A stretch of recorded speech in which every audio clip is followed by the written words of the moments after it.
Well, Yes, you could. The ex. Oh, dear Lord. I know, right? Christine is really good at doing all the wrong things. that's okay. We're all good at our own. We all have our own strengths and weaknesses. You're really good at picking bad men, I am so good at it, guys. and I'm good at doing interviews. So it's perfect. It's perfect. Oh my God, what made you want to do interviews? So That's pretty awesome. we'll get into it. We'll get into it. So we are recording. Oh, let me grab my coffee. Nice. We are recording. Legally, I have to tell you that. Okay, excellent. So anything you say could theoretically be held against me in a court of law. be subpoenaed by a court. Never heard those words before. What is going on, everybody? Today is a big day for Nick's Answers because I'm sitting down with the Laugh Addict's favorite grandma, That's really funny. Christine Falls, Hello. also known as Gigi, lovingly, at the Attic. And she is a hilarious local comedian. She's a massage therapist. She invited me to her opium den to do this interview. And yeah, so how are you doing today? I am doing well today. Why don't you tell us a little bit about yourself since I butchered that intro? That's okay. Yes, Gigi is my stage name, because it's my grandma name.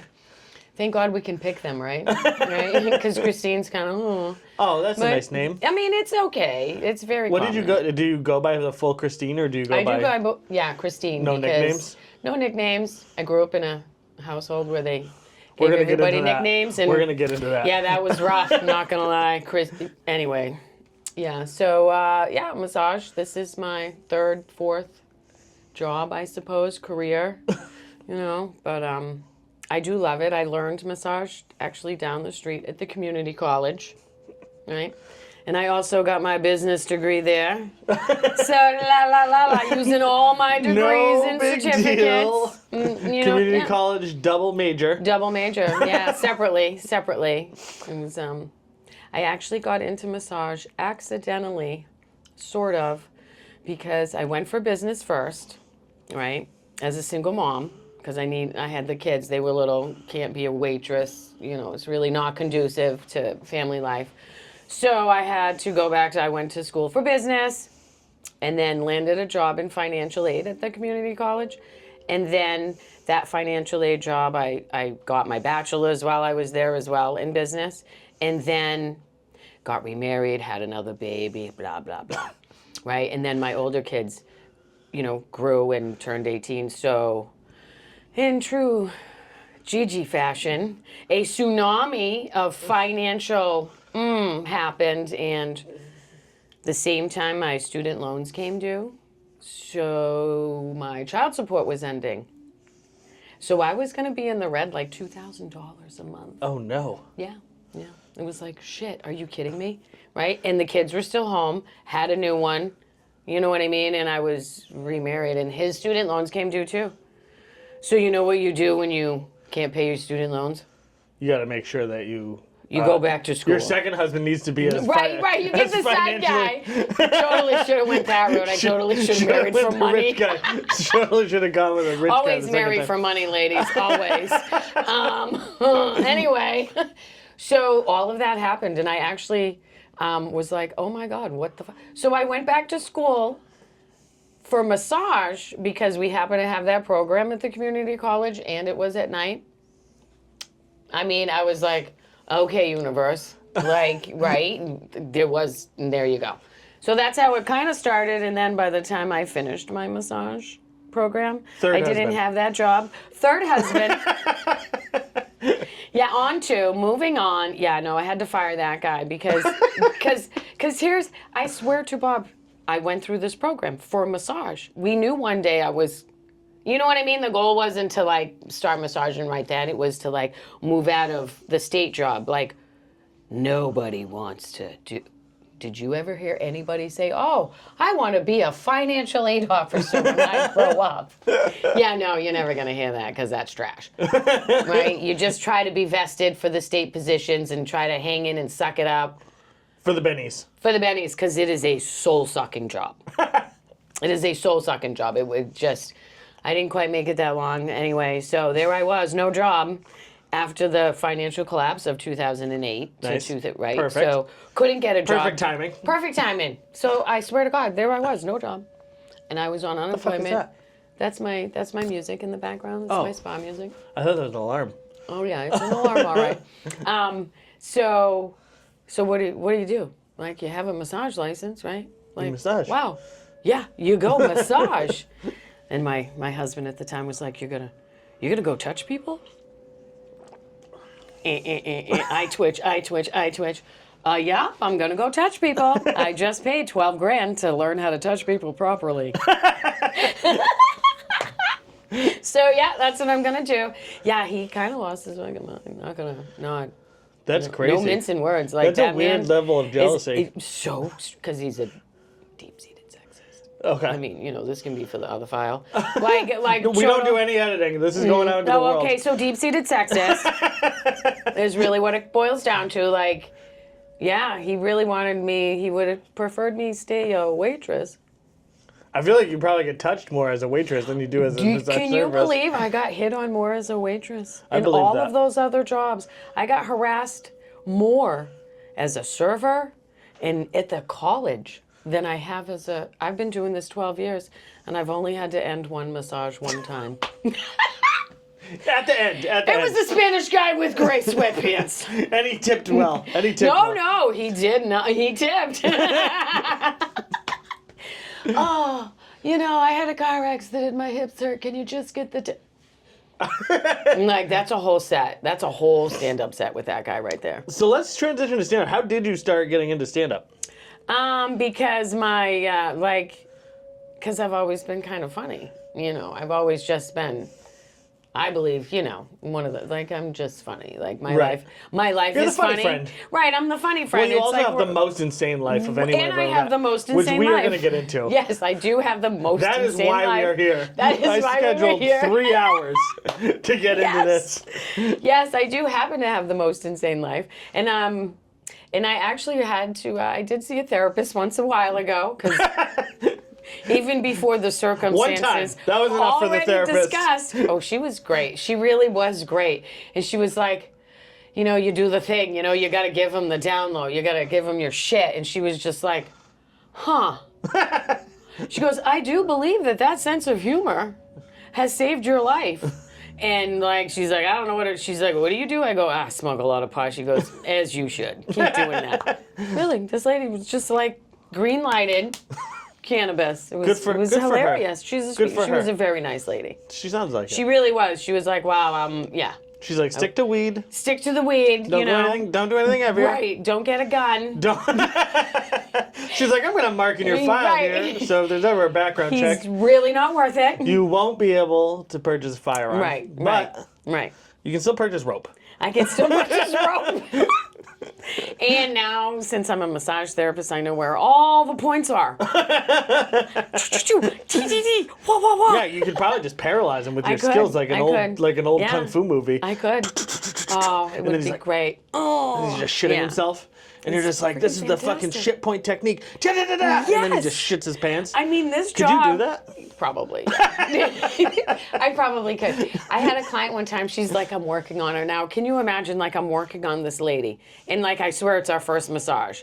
And she goes, could you snap someone's neck? I was like, I'm pretty sure I could. Did you want me to I have this crazy hand and forearm strength now. I was like, yes, I'm quite certain I could. I mean, she did stop coming to see me after that. Well, she didn't want to hear you say no. No, right. She should have felt safe. Right. It's like, why You're do you like, ask yes, me if that someone question? comes in here, I could snap their neck. I mean, there's a What if list there's of... a gunman? Yeah, exactly. I mean, Gigi's and your got it. safety. Yeah, I do have it. I grew up in Manchester. I have skills. I have, when I went to yoga for a little bit, I noticed that for some reason, they talked about how it would help you poop a lot. Yes. It was like a big Massage? theme. Or yoga. It was like a Yoga. big theme of the Right. whole kind of yoga we- experience was that it was also going to help you poop really well. And I don't know why that was. And it was across multiple teachers. It was every single time we Wow. went, they would be like, this is really going to help you Wow. This is gonna really help your A lot bowels. of us are full of shit. I was, yeah. Right. I mean, we clearly. are full of shit, and Yes. it's not really good. Absolutely. But it And was odd We eat to a me. lot of cheese. Me, I actually eat probably more than the average American in cheese. Yes. I think you missed the set where I talked about my grandson clogging up the toilet on a regular basis. This kid, it's like, listen, I swear to Bob, this is the comedy. It's like, oh my God. I went into the bathroom one day and I was like, oh, that's stinky in here. What the fuck is happening? I lift the seat. It is filled to the brim with fucking shit water with shit floating in it. Oh no. Literal shit floating in it. And I was just like, oh my fucking God. Put the lid down. Go get the other bathroom.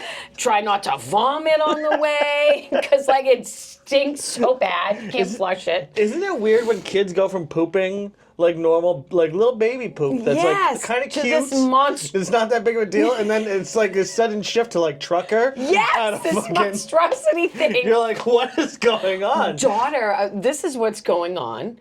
There's probably, at any given time in our house, 9 different cheeses.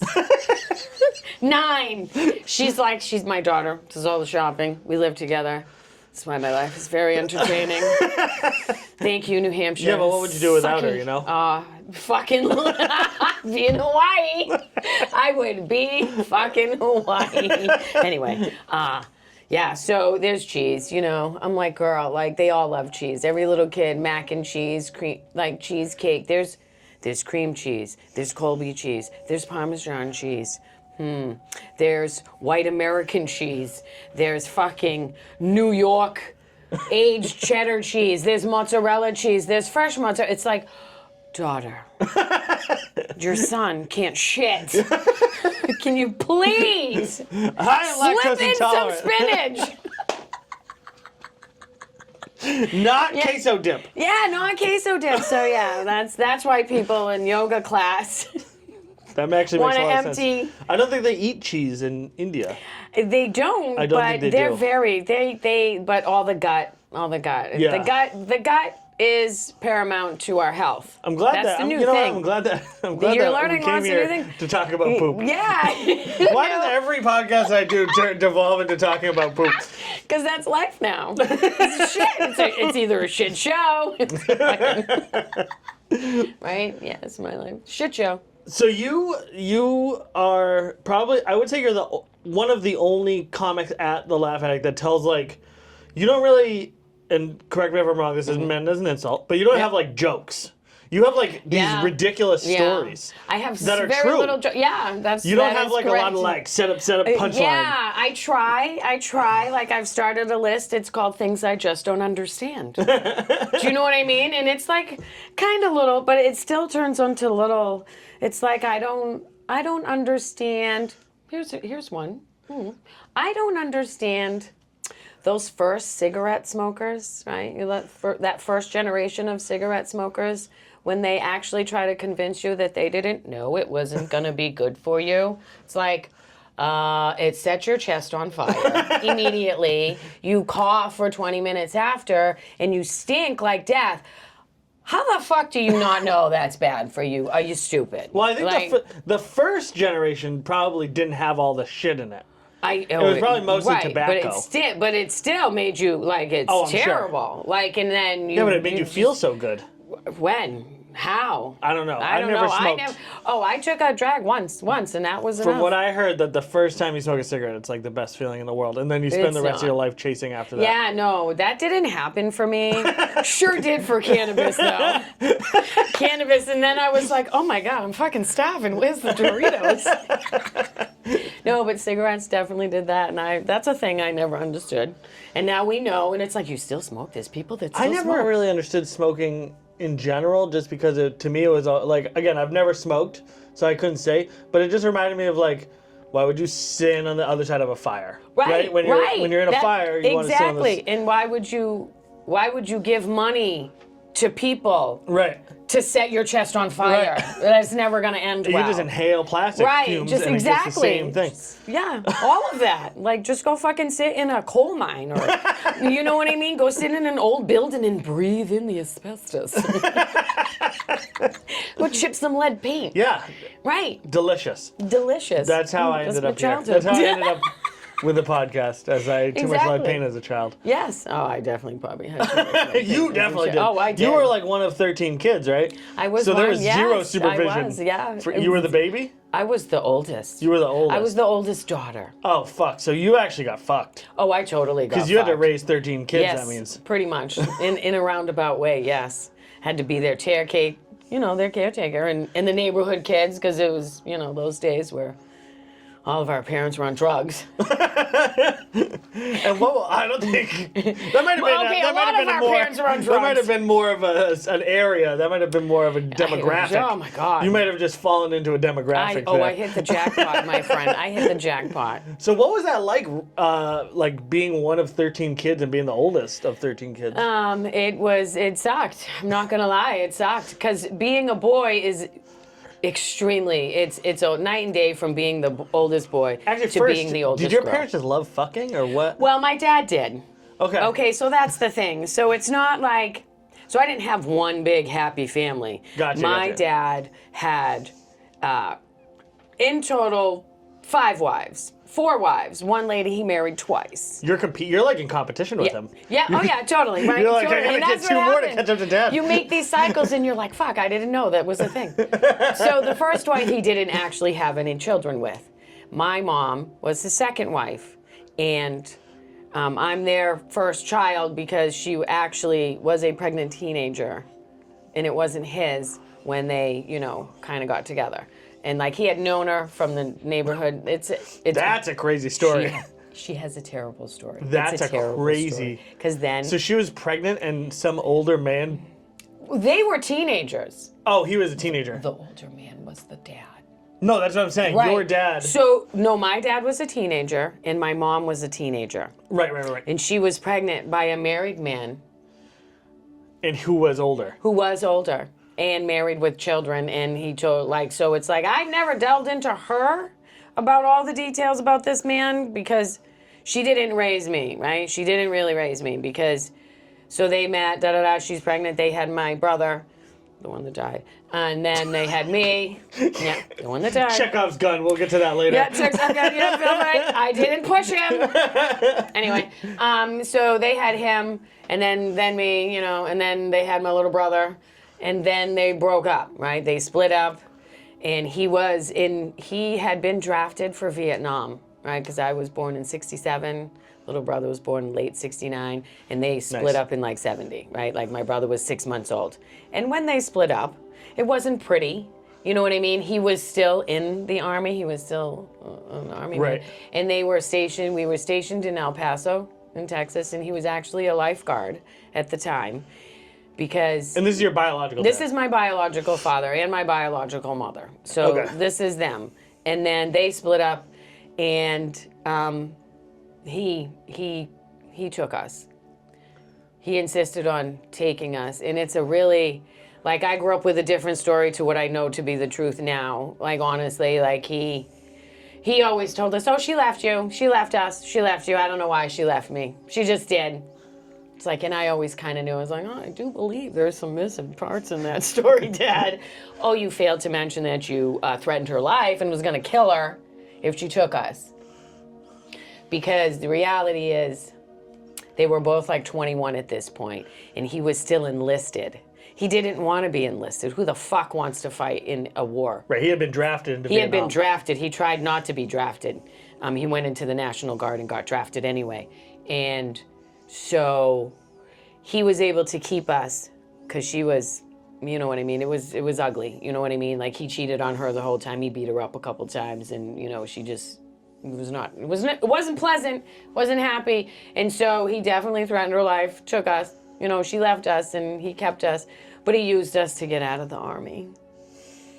Oh. That's what it was. It wasn't, I want to be a dad, Yeah. I want to take my kids from you because you're a bad mom. and I see a bad future down the line. It was, I need these fucking kids to get out of this army situation. And that's exactly what happened. He got a hardship discharge. And I'm not discounting, you know, he did take care of us, ish. But You know, one didn't survive, but, you know. So one didn't survive, but then he basically, you know, he remarried after her almost immediately. You know what I mean? I had 2 stepmoms, because that's how blessed I am. 2. we got 4 Christmases when I was a I got child. 4 Christmases. I got 2 stepmoms, and they were both batshit crazy. And you know weren't what I seeing mean? your mom at all at this point? And no, once that, you know, no, I grew up, no, never seen Do you talk to her now? I do talk to her now, because, you know, she went off and did her thing. She did try to come back and get us at one point, and he was like, no. And so, which I didn't know. Do you know what I mean? But there was never a card. There was never things, never Christmas. But, like, I don't know if she sent them or if he just, you don't know. When you're the person that has the children, you get to run the narrative. Right. So you don't know. But I always in my heart knew, I was like, oh, there was something fucking missing here. Yeah. And so my grandparents, like her mom, I did get to see my grandma when I was like, 12 or 13, you know? And so she filled in some blanks.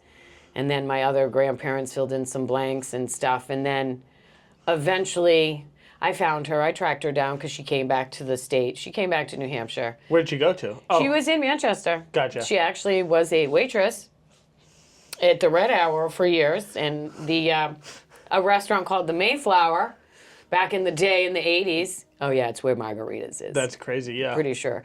It was a big gate that was run by a gay guy. It was and so I ended up actually working with her for a couple of months and living with her. And that is when she started doing all the bad drugs. Because it was the 80s. I like that she waited until she did. got her kid back. Well, she had already... She's like, wow, being a mom sucks. Yeah, dude. She had already had her 4th child. I need cocaine. She did. She's like, I did it again.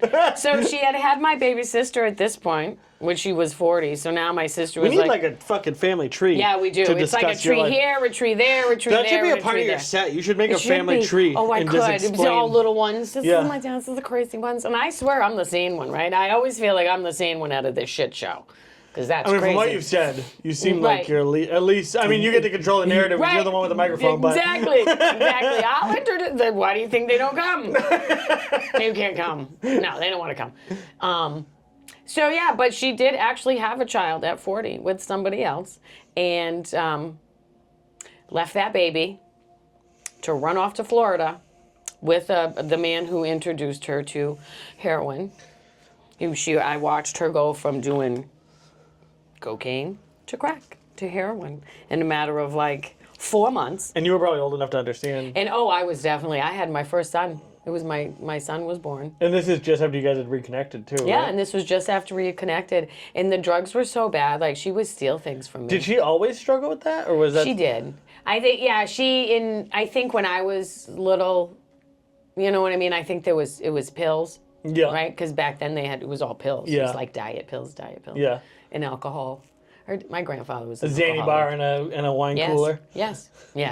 Pretty much. Right, Narragansett and whatever they were fucking drinking back then in the Boone's Farm. Just you know what I mean? Mommy's little helper. Yes. Get her I through the mean, day. she was a country girl. Like Yeah. it was like they grew up in Meredith, New Yeah. Hampshire. It's country people. Yeah, It's back like, then there was like 7 people in the town. yes, and they all knew each other and Yeah, wanted to make babies. and only 4 houses. Yeah. Exactly. Exactly. Yeah. No, my grandmother lived in the same house for like You went to school at the Circle 50 K. years. Yeah. It was so funny. Yeah. And so that was my mom. And my dad's the baby factory because the second And this is the one who was a teenager when he yes. and your mom got together. Yes. So teenagers. Yeah, And then teenagers. another man, an older man, stole your mother away. Yeah. Well, an army friend from my dad. Yeah. And then, but do you consider those kids your siblings? Yes, I do. I did. I grew up with them all. So, because he got married, so the next wife, she already had 4 kids. And then they got married, and he had 3. Brady Bunch. So he was basically married, like, she was looking for a babysitter. They were And both she was like, if I right. marry this guy, you would marry yes. for money. She was Right. marrying to have a daughter. Right. To watch her Like kids. it was so bad. Like it was so bad. Like she had 2 boys and 2 girls. He had 2 boys and a girl. They made the baby, my baby sister. This boggles the mind. It does. Trying to listen to you explain this, there's no way. It's just insane. I know we should have a chart. I'm sorry. You should. Well, I'll make a flow chart. We should make a chart. Well, I'm gonna get. That's what I'm gonna get you for Christmas. So wife number 1, Susan. Yeah. Technically. So now we're on to the Jesus. My first stepmom was the Jesus lover. I just call her the Jesus lover. She's born again Christian. Do you still contact any of these people? Oh yeah, I'm still in contact with her. She's still alive.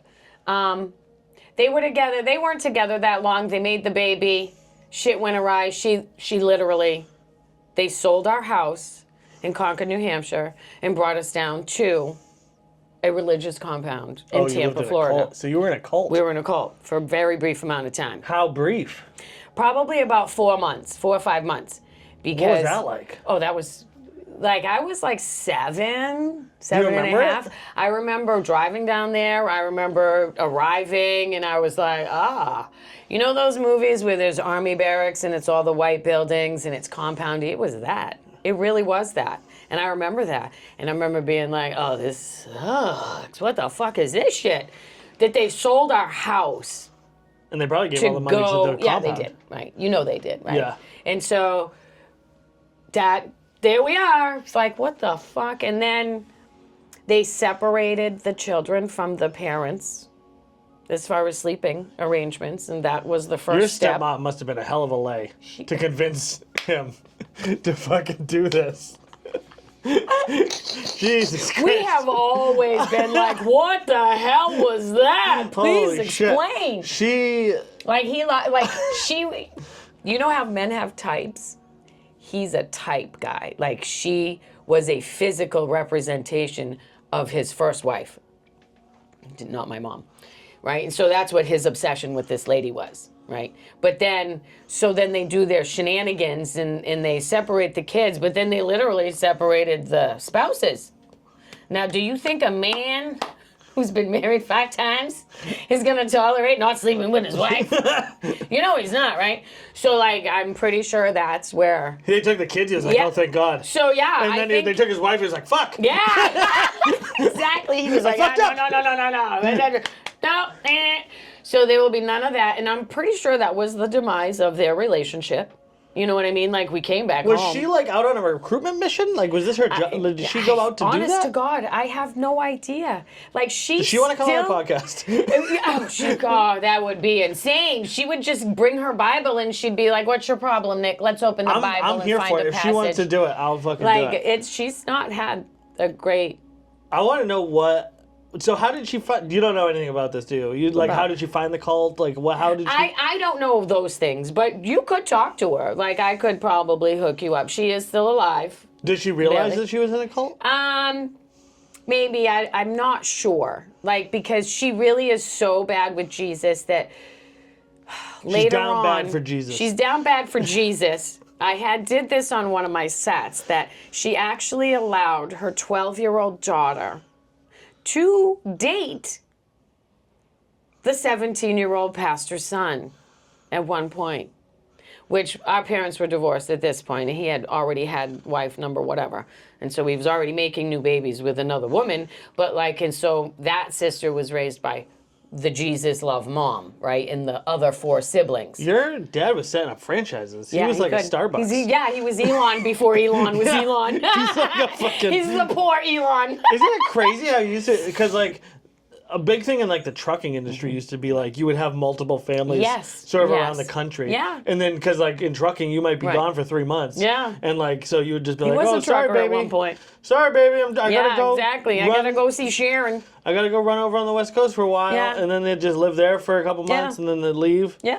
Yeah, he definitely could have been that. That's crazy. I've done the DNA thing, though. I don't have any other was gonna say, do you siblings think out there's any there. hidden ones out I've done it. I haven't found anybody else. You know what? Props to him. At least he he kept them all together, you know? Right. Well, he claimed them all. He claimed them all. He did claim us all. Even gave a name to the one that wasn't his. You know what I mean? That first one that wasn't his. Yeah. Like he named it? Right. And he never told us, but he told us in different ways. But anyway. Right. So how do you tell the world that firstborn isn't yours when it's a boy? You name your third child after you as Junior and not the first one. That's what white people do, right? That's what white people think. Right? No, that's not that. Oh yeah, he's my son. Sure he is. Okay. Right. Anyway, so moving on. So second marriage dissolves. Like we break, they break up, and now we're, whatever. He's hunting for wife number 3. Wife number 3 comes along. Now this is really not the best thing, but one day. None of this has been the best thing. None of this so is far. good. It's not getting better, Nick. It's not getting better. So now I am 8. We are living in the projects, and one day he brings home very young girl. She's like 16. He's like, this your new mom. How old is he? He's like 28. Totally acceptable in the society at the time. It was fucking batshit wonkers. This was the 80s? Yeah. This was the 80s, and she was already a mother. And so you were older than her? She was older than me by 8 years. Oh, I'm sorry. I thought in the 80s you were. I was 8. She was 16. Gotcha. And she had left a baby home with her parents to raise. Now, you have to say to yourself, how insane is your life that you're 16 years old and you're going to go live with a fucking 28-year-old man who's going through a divorce and is a father of 4? Why you have a baby insane. at home? And you're leaving your baby at home with your man. So, that whole shit is insane. Do you consider that baby your sibling? In the numbers, but we don't really talk.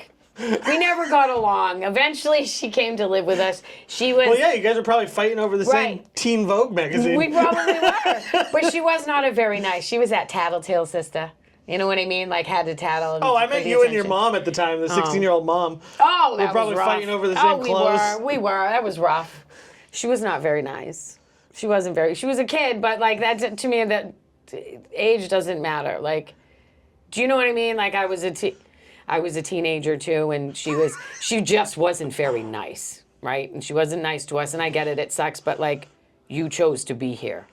You had plenty of, nobody forced you to be here. My father didn't hold you down. He didn't pick you up on the side of the fucking road and bring you in the back of his fucking van and bring you to the house and say, hey, let's play house, bitch. Right. It didn't happen like that. She chose to be there.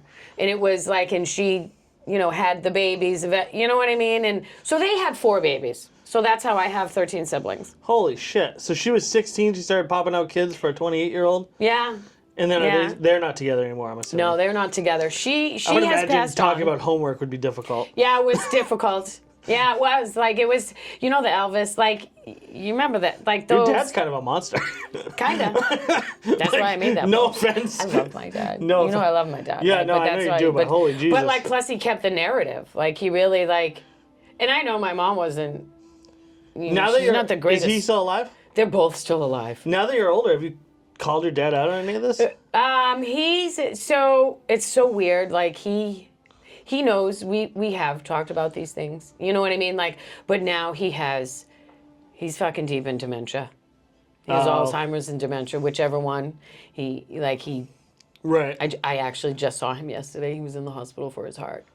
So he's broken his back twice in his lifetime. He's back broke. As when he was a lifeguard when we were kids, he broke his back falling off the high dive. Yeah. And then he got T-boned on a motorcycle in his early 30s. And then some other thing, and he had... Your dad lived a fucking life, He's had 6 heart attacks. Holy shit. He's had 6 heart attacks. Well, yeah, I mean, you're just talking about how... Right, yeah. Right. And so, yeah. So he's definitely had quite an interesting life. And then, when I got all the details from my mom, and it was like, oh, you're kind of a dick. I mean, and he was not, like, those were the days where children, seen, not heard. Yeah. And it was okay to discipline them with the belt and anything handy. Right. And when we mean discipline, we mean beat the fucking shit out of you. Right. Right. So he was that dad. My brother is in the lawsuit for the YDC. Oh, is he? Yeah, he is. That's rough. It is rough. That's actually terrible. It is terrible. They're trying to defund the oversight committee for that now. Dude, they took my brother as a runaway at 9. Mm-hmm. That's terrifying. It is terrifying. He is terrible. He's a wreck. He's the one who believes the Earth is flat. Is that because... I like that that's your... I mean, Like it sounds like he did not have a good... No, he did not have a good time. And he I didn't think, have a good start. No, he didn't have a... No, he didn't. He had a terrible... He did not have a good start. It was Set really up for not good. failure. He was absolutely set up for failure. He really was. It's a miracle he's even still above ground. He hasn't blown his brains out, honestly. And he didn't get the sense of humor. It's because listen, I showed him some of your clips, right? I showed him one of your clips, and he goes, "You just sound angry." I was like, "What?" I was like, "Dude, anger's funny." He's like, "No, it's not." I was like, that's because your anger's not funny, because you don't have it in you to be funny. Right. Like he really doesn't. But then he goes, "Well, maybe you should model yourself after George Carlin." He was angry. Like most comedians are angry. Right. They're angry.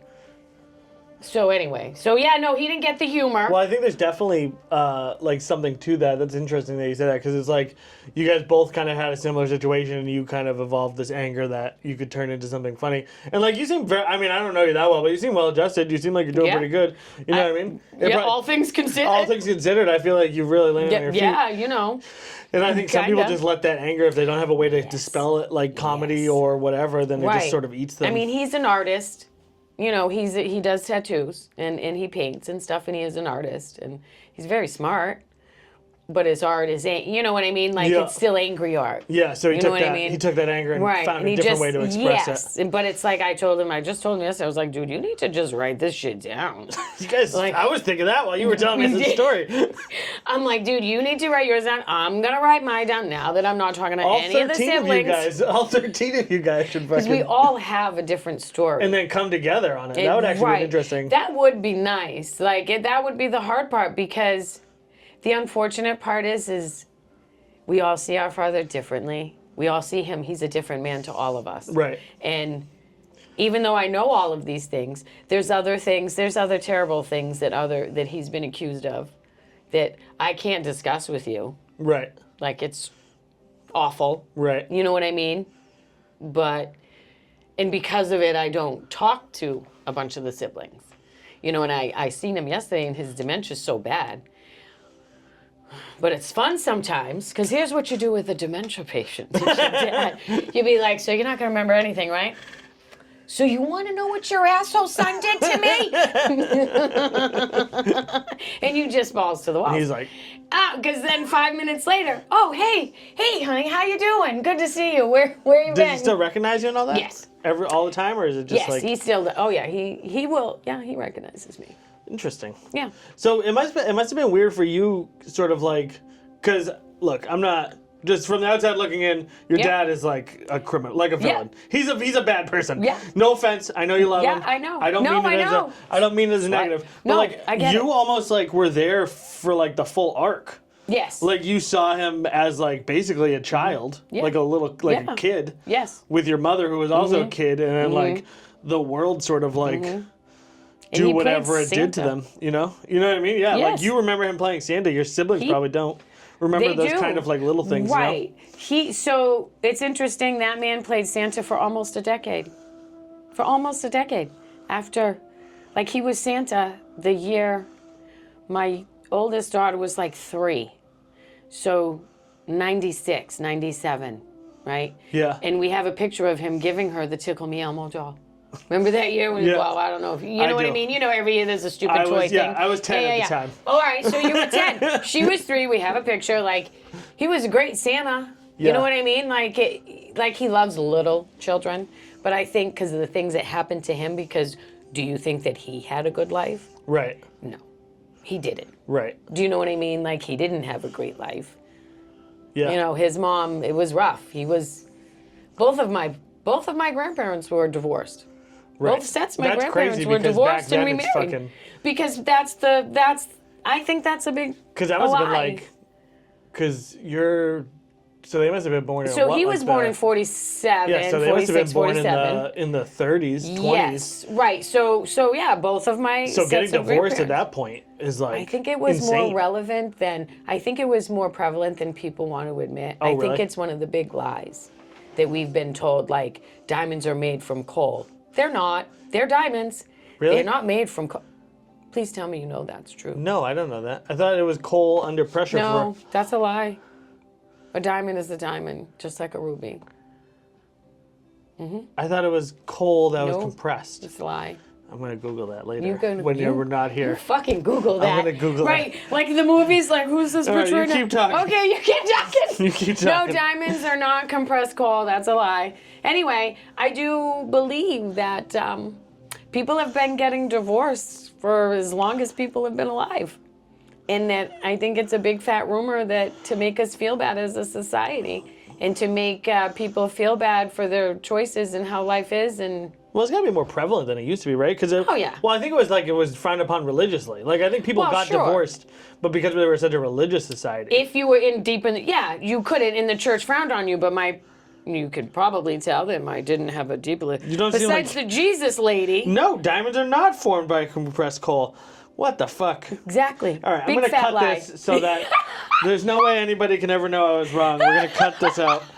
That's hilarious. That's crazy. See, we could compile a list of the great big lies we're being told in America. It's just carbon, Right, it is, yeah. but it's its Yeah. own thing. Yeah. Well, what the Listen, fuck? so I did the ancestry. I did the ancestry and I did the 23andMe. The ancestry, that was fun. You can go in I'm mad a little bit right now. I feel as though I've been lied to my whole life. because you have. What the fuck? I'm sorry. That's I okay. know. I'm No. glad that you shattered that illusion for me. So Right, now there's probably a I'm couple gonna other bring ones. that up. I'm gonna make it my life's You're gonna mission. make it just I'm telling gonna you. to ruin everybody else's day. Yes, right. I'm sure there's a couple other ones. There's too. gonna be 7 or 8 people who see this. Right. And they're gonna now know the truth. It's all a lie. That's crazy. Yeah. Anyways, back to you. Life is full of lies. So 13 kids. So how many of 13. you guys were living in a house at the same time?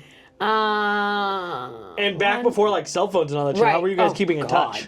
Oh God. Notes, sticky notes, notes on the table. I think there was 5 of us, 5 kids, all living in a house at once. Were you keeping contact with the other 7? Yes. Like during, cause I, 8. yeah, Other 8 like kids. I grew up.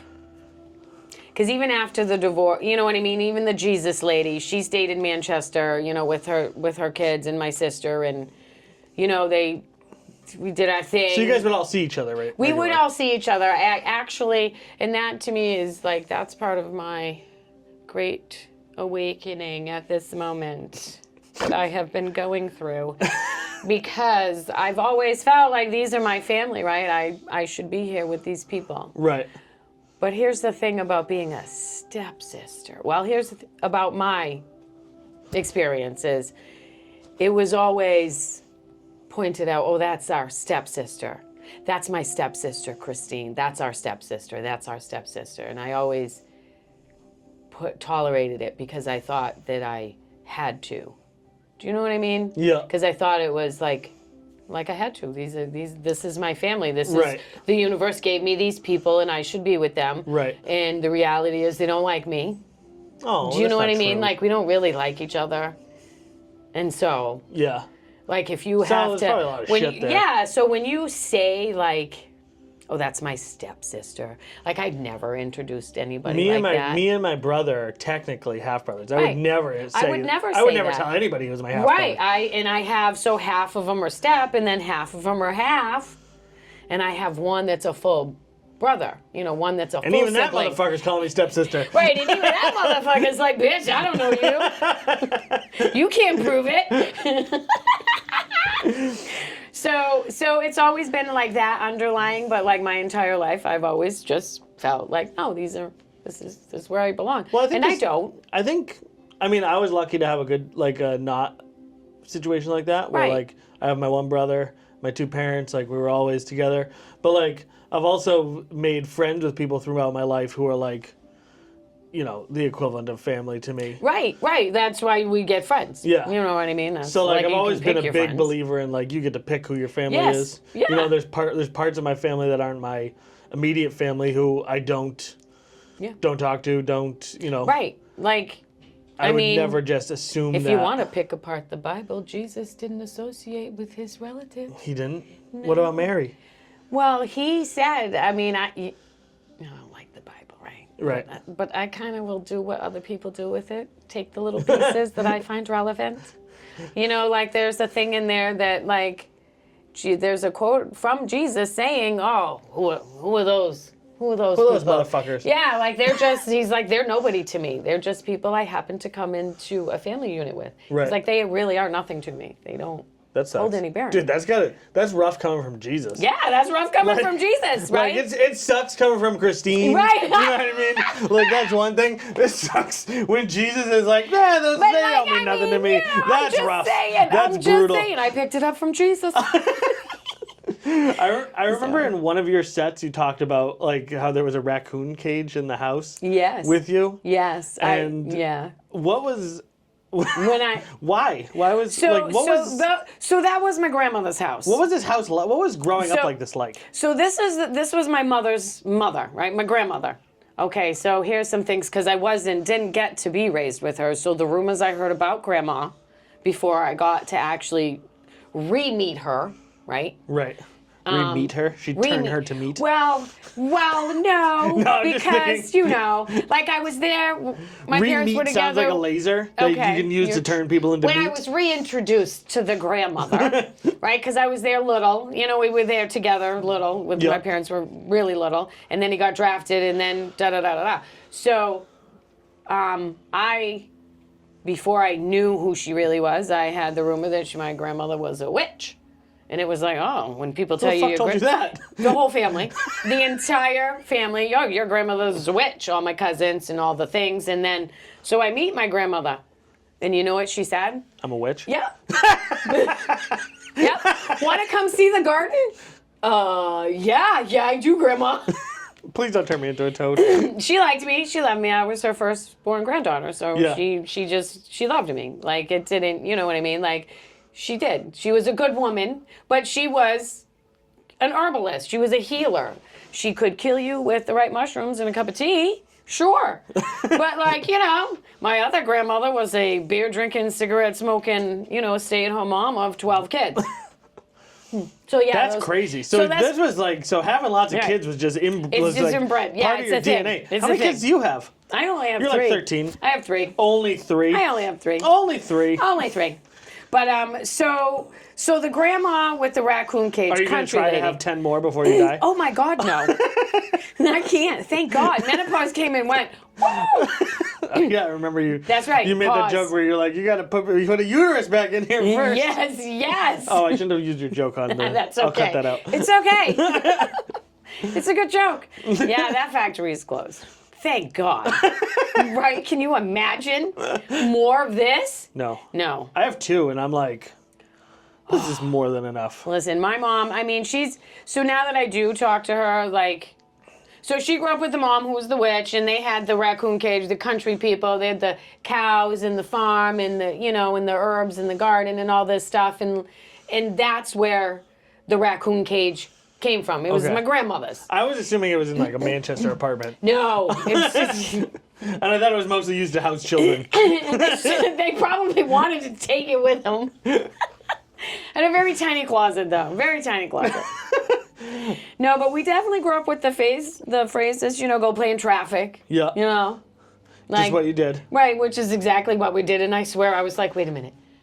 I think he's trying to pick us off. I think they're trying to, you know, dwindle the crowd. Well, at 13, you know what I mean? Right, You're like, you want to pick up, you're like, all right, these ones are kind of set up for success. These ones you are going to be dead. costing me money. These ones are going to be deadwood. We got to trim trim the fat here. Yeah, well, we got to keep the older because she's a worker. Who was I believe Sonny Liston, who was a boxer, his mom had 13 kids, and her reasoning is that if she had enough kids, one of them would become famous and be able to take care of her. There you go. I think that's what they do believe. I think that generation absolutely was behind all that. That was her theory. In workers, somebody to work the farm. She said it to the news, though.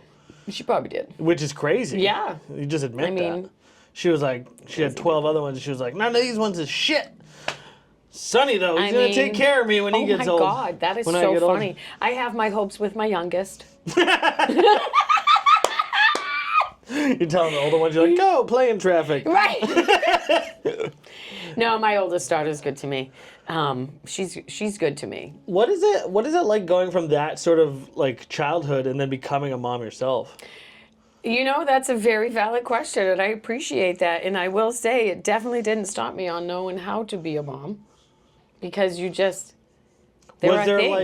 was there times when you were maybe like dealing with like your firstborn, like in the early times when you were like, all right, so this is around the time when Dad would give me one of the, don't do it, Christine, don't do it. You gotta, this feels more natural. No, I never, even though, yes, my go-to sometimes is throw punching people.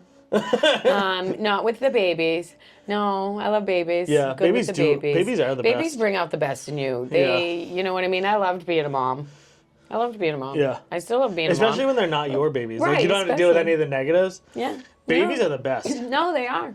My daughter's 2.5 right now. That's like my favorite. Oh, that's a good It's time. my favorite age. It is, because they can't form complete sentences and they don't question. Yeah, and they love certain you. things, and they love you endlessly. Unconditionally. Unconditionally. They just all my daughter wants to do is hug me, and Especially then if you have a daughter. yell at me.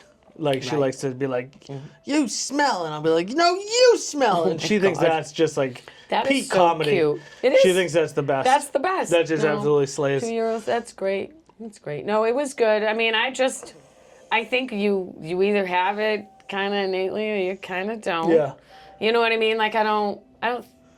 Can you see, looking back on your own evolution as like a mom, like the change that maybe, or do you think that like as soon as the baby was born, like you were like, I'm just gonna be a good mom. You know what I mean? Well, Did I you was use an the older lessons? sister. Yeah, I had to watch. I had to watch all those kids. I moved out at 17. That's I true. left the house at 17. Had to watch it. I had to watch all the kids. Right. I did save the sister. Right. You know what I mean? At 7, like there are things. Pushed your You know brother what I off a mean? cliff, but Right. Anyway, no, it was all good because, and then having those terrible stepmoms. right. Like, do you know what I mean? Like, for me, that nature versus nurture thing, I've always been fascinated and annoyed by that argument because, like, I wasn't nurtured Right. very well. Right. Doesn't sound But like I it. still know how to do it. Right. I still know how to have love and show compassion and be a good mom. But at the same time, because I was raised when I was raised and by the man I was raised with, sure, knuckle sandwiches come into conversations a lot.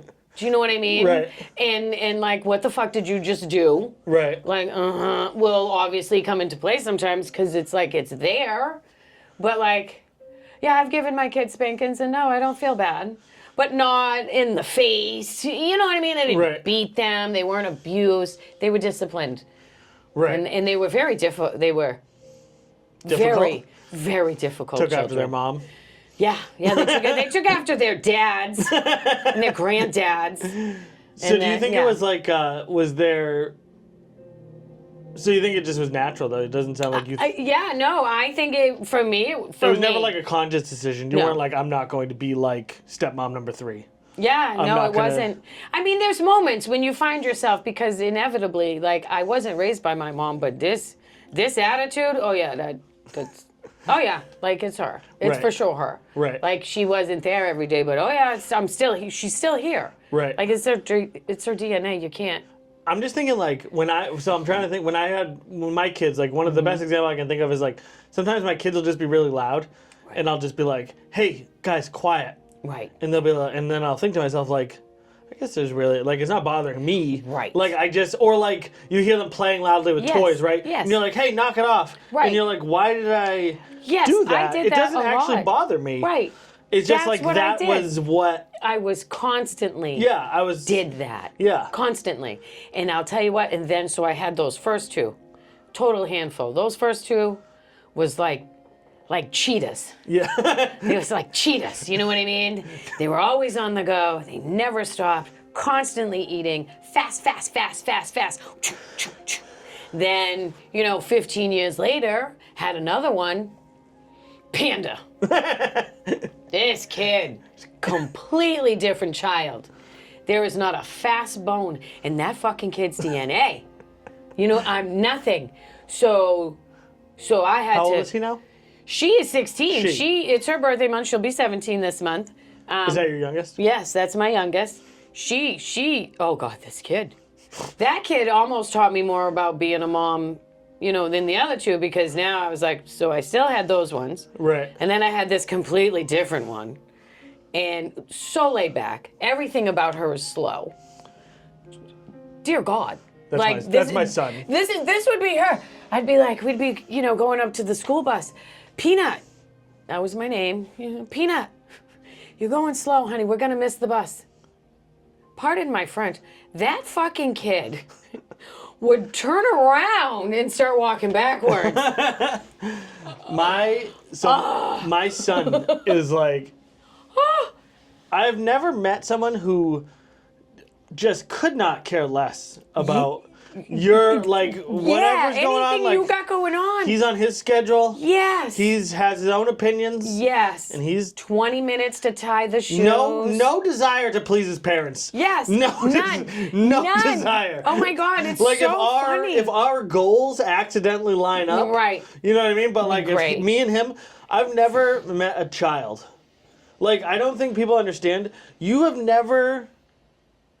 don't understand what it's like to be told no and have no control over that. Yes. Unless you've been in prison. Right. Or you have a child. Or have had a terrible controlling parent. Yeah, but when you're when you're an adult, if you're like, hey Nick, can you hand me that? And I say no. Right. It's like, well, maybe we can negotiate. You know what I mean? Maybe there's some.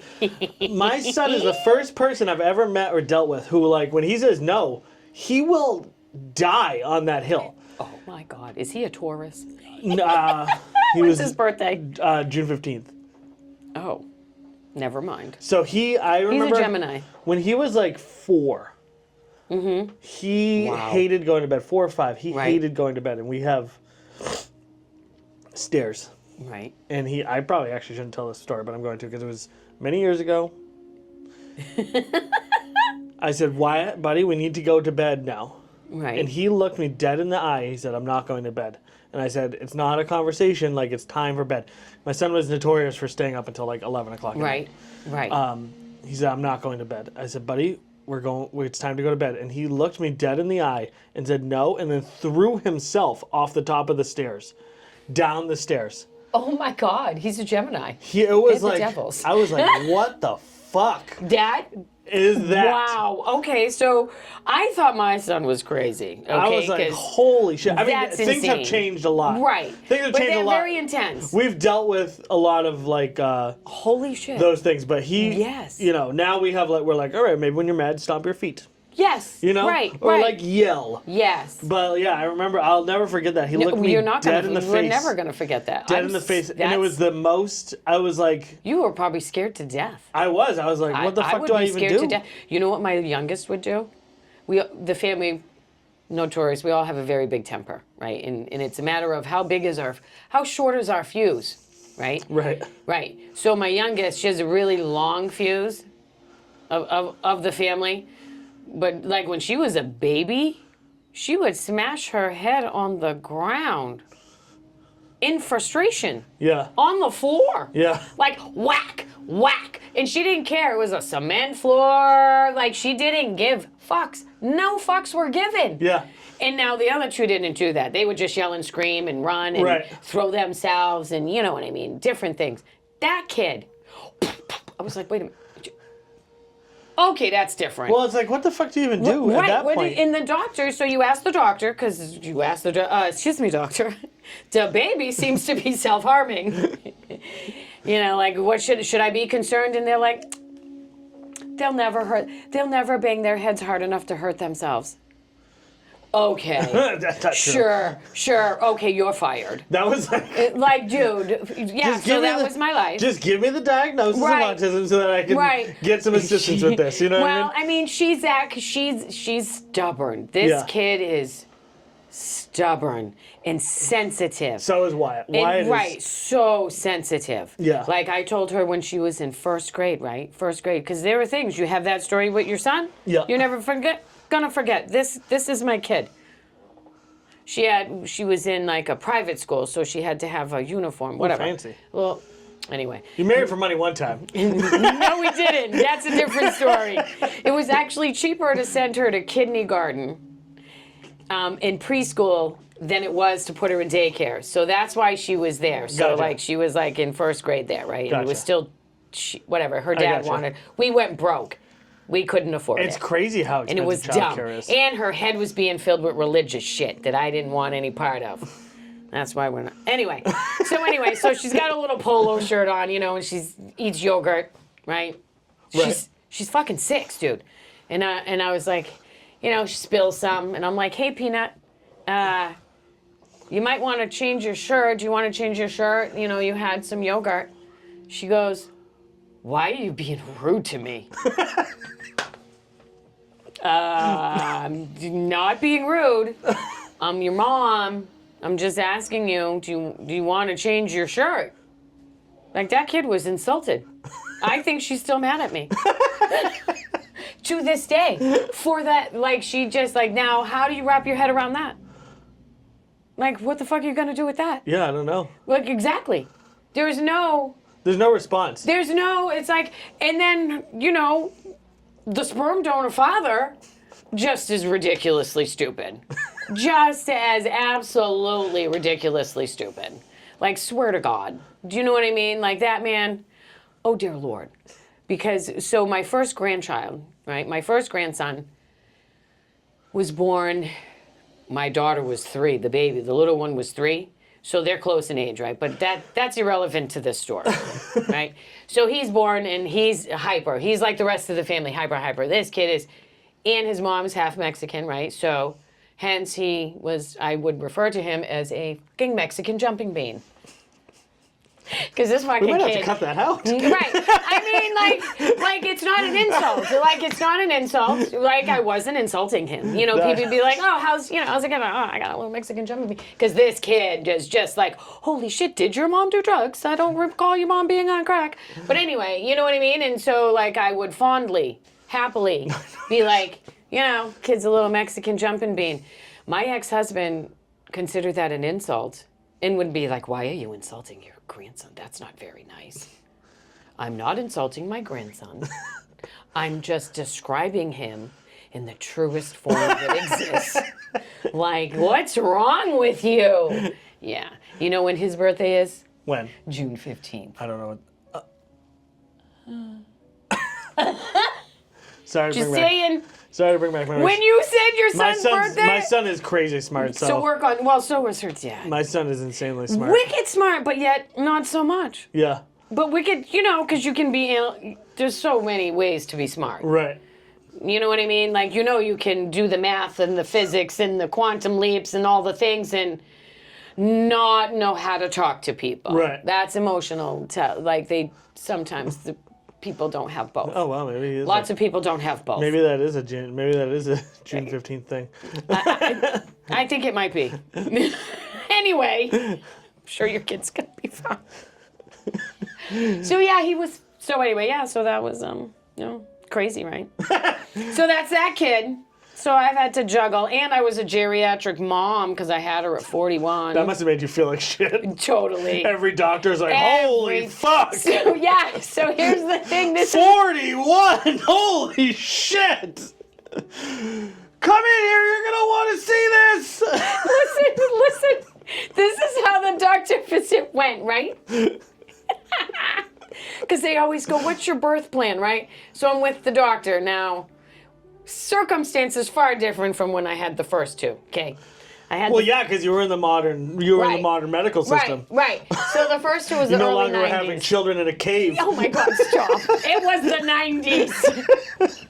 I didn't have them in a cave, but I chose to have them at home with a midwife. Interesting. On purpose, I feel like you were meds. ahead of the curve on that. You I must have totally. You must have seemed like a real fucking crazy person back then doing that. You know I did, right? You know when my Because son... now that's normal, but back Right. Well, now it's still Well, it's like... more normal, but- Right, it's more like we pendulum, right? We pendulum. It's so weird. it's less weird. Right. So I had heard so many horror stories of birth. You know what I mean? I Yeah. can't talk about them all. that I had no interest in being in a hospital. And in case you don't know, you go see your doctor, your whatever, your gynecologist, all those things, and then they're never there for you when that baby's born. To me, that made no sense. You spend all that money, stupid, and you don't, there's things that they don't tell you, which Right. Anyway, so same midwife, both kids, had them at home, okay? Everything went fine. They're fine. So I have this third baby. Now I'm 41. And they were like, "There's no way you're having right. a child So at listen, home. they go, "What's your birth plan?" I said, "Well, at my first two, I had at home with a midwife," and the lady goes dead ass, "Yeah, ma'am, you are far too old for that." That. Like, and it was kind of, and then they do the old, Hit you with the ma'am too, yes, huh? Holy ma'am. shit! And it's like, and then it's the old, how dare you have a child with those old, outdated, ancient eggs of yours. 700-year-old eggs. You know we have to do extra tests on you, man. You fucking bitch. Right? Like we gotta schedule this test. And since you chose to have a baby at your age, The pamphlets they must have right? handed you. Oh my God! They're like, totally. you're gonna have to read this. Right. This tome. Here's our book about Down syndrome, you ancient fucking mother. Right? So they do all that. They really do that to you. You're like, fuck. She was mad because she was 41 and not fucking. Right. That was what there her you problem go. was. That's what I got out of that. She was like, someone still wants to fuck you? Yes. And so does his brother. Just kidding. Anyway. Speaking of which, I'm going to need DNA testing to determine whose child this is. Trust me, there was none necessary because do you think that kid looks like me? Listen, so when we were together before baby, he was like, I just want a little boy that looks just like me. And I was like, dude, you keep saying that. Every time you say that, someone's listening, and you will be getting none of those things. So he did not get a boy, but that kid looks just like him. Yeah. Head to toe, spitting image. She looks nothing like me. Right? I mean, it was so I had her in the hospital. She's got like a bald. She's got like a. Yeah. She's got like the Friar Tuck haircut. Well, deep down, she is him. Things I can't talk about because I love her so much. Remember when I said that? Oh, I'm so glad I pumped that breast milk in the utility closet at the community college to keep you alive. So glad. So glad. Every Mother's Day, I send her a "You're welcome" text. Oh yeah, I got Mother's Day's coming up. Mother's right? Day's coming. I gotta fucking buy gifts still. And I still send her the "You're welcome" text because she doesn't send me shit. She doesn't deserve it. Right. And so, yeah. That's funny. Isn't that funny? So, so I had an epidural with that kid. You know what I mean? Like that was, and it was that child's birth was longer than the other two. She took 22 and a half hours for no good reason. And I swear every time she hears me tell her, she giggles just like you did. I think she's like, yeah, I remember. That must have been crazy having kids at home because I remember the thing that most stood out to me when our son was born and when our daughter was born, but more so when our son was born, is because he was born 8 weeks early. So like there was like a whole bunch of stuff. Right. But when he was born, literally we were in this huge room and there had to have been 40 people. Oh my God. In the room. It was fucking insane. Like, wow. They were like, all right, we're having a baby. And then all of a sudden, it was like, bang. The whole room was fucking full of people. Wow. And I was like, what Probably is going on? some students and trainees and things like that. I think there must have, probably not 40, but there was at least 30 people. Right. It was fucking crazy. So it was me, the dad. There was 5 people standing around while I cut the umbilical cord. That's crazy. Like, I was like, what the fuck is going on? Did you keep the placenta and plant a tree? Or make We did soup? not. Good. We did not. Right. I ate it. I mean, okay. I ate it there on the operating room floor. I knew it. Oh, should have done that. I remember when actually long before I had kids, there was a guy that I worked with who I convinced he was having his first kid, and I was like, "Are you gonna cut the cord or chew it?" Oh my God. And he was like, "What do you mean?" I was like, "Well, you can cut it, or some people choose to bite through it." Right. And he was like, "Really?" I was like, "Yeah, some people choose to bite through the umbilical cord." Because you have such a straight face, no one would think. And he was like, "Oh my God." He's like, "Well, I don't know. I'm gonna have to ask them. I don't know if I'm gonna do that. Well, what I want to do there." I was like, "Yeah, you should probably talk to your doctor about that before, so that way they can sterilize your mouth." So should. And he was like, "I'm going to." He ended up talking to his doctor, and he was like, "You're a fucking asshole." See? I wish I had poker face. I don't even have poker face. I wish I did. That would be fun. No, he fell for it. Well, so my son, to this day... So at 41, they must have had 75 people in there. Oh, yeah. Well, that was quite a thing. Oh, what a bitch. That was quite the event. Listen, here's how that went, right? I mean, 22 and a half hours. Like, it started good. And, you know, my water didn't break. I was having the contractions, which, you know, you call the doctor. Come to the hospital, blah, blah, blah. Right. Oh, my God. And so, like... Oh, it was long. I ended up going into the hot tub to try to do some things. I had to do some other things, do lots of walks, blah, blah, blah. And it was so bad. God, a hospital hot tub must be disgusting. Oh, it was pretty gross. It wasn't pleasant at all. Jesus Christ. Right. And so, of course, and then I'm walking around. Now, mind you, this is my third child. I'm 41. And the husband at the time is like, it's okay. It'll be better with the next one when you have our boy. Come again? Yeah, no, that's never going to happen. And that is when I decided I was going to divorce him. Exactly. And exactly that moment, I drafted pages in my mind. Right? And it's like, yeah, no, that's never going to happen. But, so, finally, like, they had to break my water. Now listen to this. This was fun, right?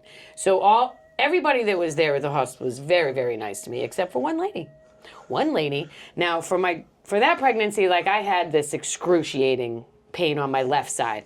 I don't know where it came from. It wasn't a contraction pain. It just fucking hurt. And it wouldn't stop. And it was bad.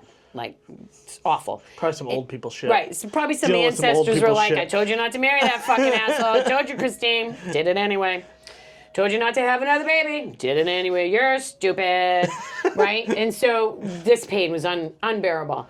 And so this fucking doctor, this lady doctor, goes, ma'am, it's not your first child.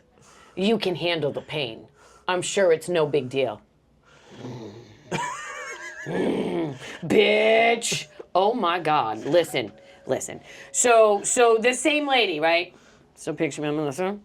She's at the thing and she's like, well, we're going to have to break your water because, you know, the process take and the water hadn't broke and, like, things needed to move and it needed to be broken. Right. Listen, now, I thought, because I was really big, I thought my daughter was going to be a fatty, right? I was expecting her to be a good 9.5, 10 pounds because I felt so... You know what I mean? Big. You know what? It wasn't that. It was all fluid. There was a swimming pool in there. And it landed on that fucking bitch doctor. Dude! Tsunami! Tsunami! My oldest daughter was in the room and remembers me calling that woman a cunt. Like, that's how bad and mean she was to me. I was like, good. And I started laughing right in her face. I was like, I hope you don't have a second set of clothes. Like, soaked to the bone. It was great. Good. She still smells like amniotic fluid to this day. Right, still to this day. So yeah. Cannot go to a dog right. kennel. And that's why I didn't want to have one in the hospital in the first place. Right? Because you people suck. Right? Yeah. So she wasn't very nice. So my daughter, you know what I mean? Like, kids were there, the husband, and then Doctors are never nice, though. No, nurses are always the nice ones. Doctors, right. I feel like there's something happens. Like, you have to be a certain type of person to become a doctor. You do. That is just, you just kind of suck. And that's why I'm not really a big fan. Yeah, you're just kind of, in general, just kind that's of why I had the first two. Shitty talker. Exactly. You know? Yeah. But it all worked out. She's fine. That kid she's beautiful, you know what I mean? Full head of hair. Like, she came out, she looked like a little fucking monkey. She's beautiful. And then her stupid father, you know. Our next one, I was like, this is a... Dropped her. Right. She was very slippery. Totally. She was very slippery. It's like, oh my God, where'd she come from? She's so dark. Are you sure she's mine? No. Did he say that? No, I was like, holy shit. She's a little nappy looking. Oh, no. No. She was beautiful. She really, she was a cutie pie. And she wasn't that big. It was all the water. It was so funny, but she had these massive cheeks. Both of my kids were very small when they came out. She was like... I mean, they didn't come out of me, I think so she was I wouldn't 7-something. She but was around thankfully 7. for my wife. Right. No, everything's fine. She's fine. It's fantastic. Lovely. Never No more. Factory's closed now. Yeah, Thank you would have a hard time at this point. Christ, Yes. imagine the fucking pamphlets they would have to give you at this point. My God. Excuse me, but you are a miracle. Please come with us. Someone needs to explain this to us because last time I checked, your eggs were on the way out. Right. So, well, we've had quite a conversation. How long have we been doing this for? Wow, I can't believe it's been almost an hour and a half. So I had a geriatric pregnancy. My mother had a geriatric pregnancy, and my grandma. You guys can just have babies until the deep. Yeah. Into the deep. Yeah, all of us in our 40s, and all of us, we were all girls, and we were all fine. So what's it like now that you, again, like crazy childhood? Yes. Fucking insane. Insane. Oh, do you still talk to all your siblings? Not really. I know the answer to that. Do you want to go into that, or does you not want to go into that? I talked to a couple of them. You know, we don't talk because there's things that we can't agree on from childhood. Yeah. You know what I mean? Do they have like cousins? Does like your kids have cousins and stuff they talk to? Like, not really. Yeah, you know, the families, they talked, you know, like some of them talk to, you know what I mean, like the stepkids. They I gotcha. Right. Right. And so they're doing their thing. But like the things have come to light, like so many. One day I'm going to convince Danny to let us do a roast of you at the thing, and we'll bring all your siblings out. That'd be epic. A laugh attic roast of That'd be wicked Gigi. funny. Oh yeah, that'd be hilarious. Oh, that would be great. That would be great. I mean, like it's really, there are so many things, you know, and because of the circumstances, and families have lies, and families have their own perception of what the truth is, and I'm not a sugarcoater, like I don't mince words, I'm not gonna fucking lie. I know my dad is a horrible person, and I know my mom, and that's the difference between me and my siblings. That's the foundation, is like, I know who my parents are. Yeah. I accept them for who they are. Right. And I have moved past Right. who they are. You know what I mean? Like, and that's it. Right. That's where we're at. And my siblings can't do that. You know what I'm saying? Like, they refuse to accept their mothers for who they are. Yes, Multiple because mothers. Right, There are because many, like, many, like many, one family many, has many one mothers. stepmom, and then the other family has the other stepmom, and so these were not great moms. Right. You know what I mean? Like that second stepmom, she has passed. She's no longer on walking the earth, right? And you know, she was the youngest one, right? That must she have been was wild the for you to teenager. see, because you knew about her when she was 16, Yes, and then all the way up to yes. when she died. Yes, and I wasn't really sad.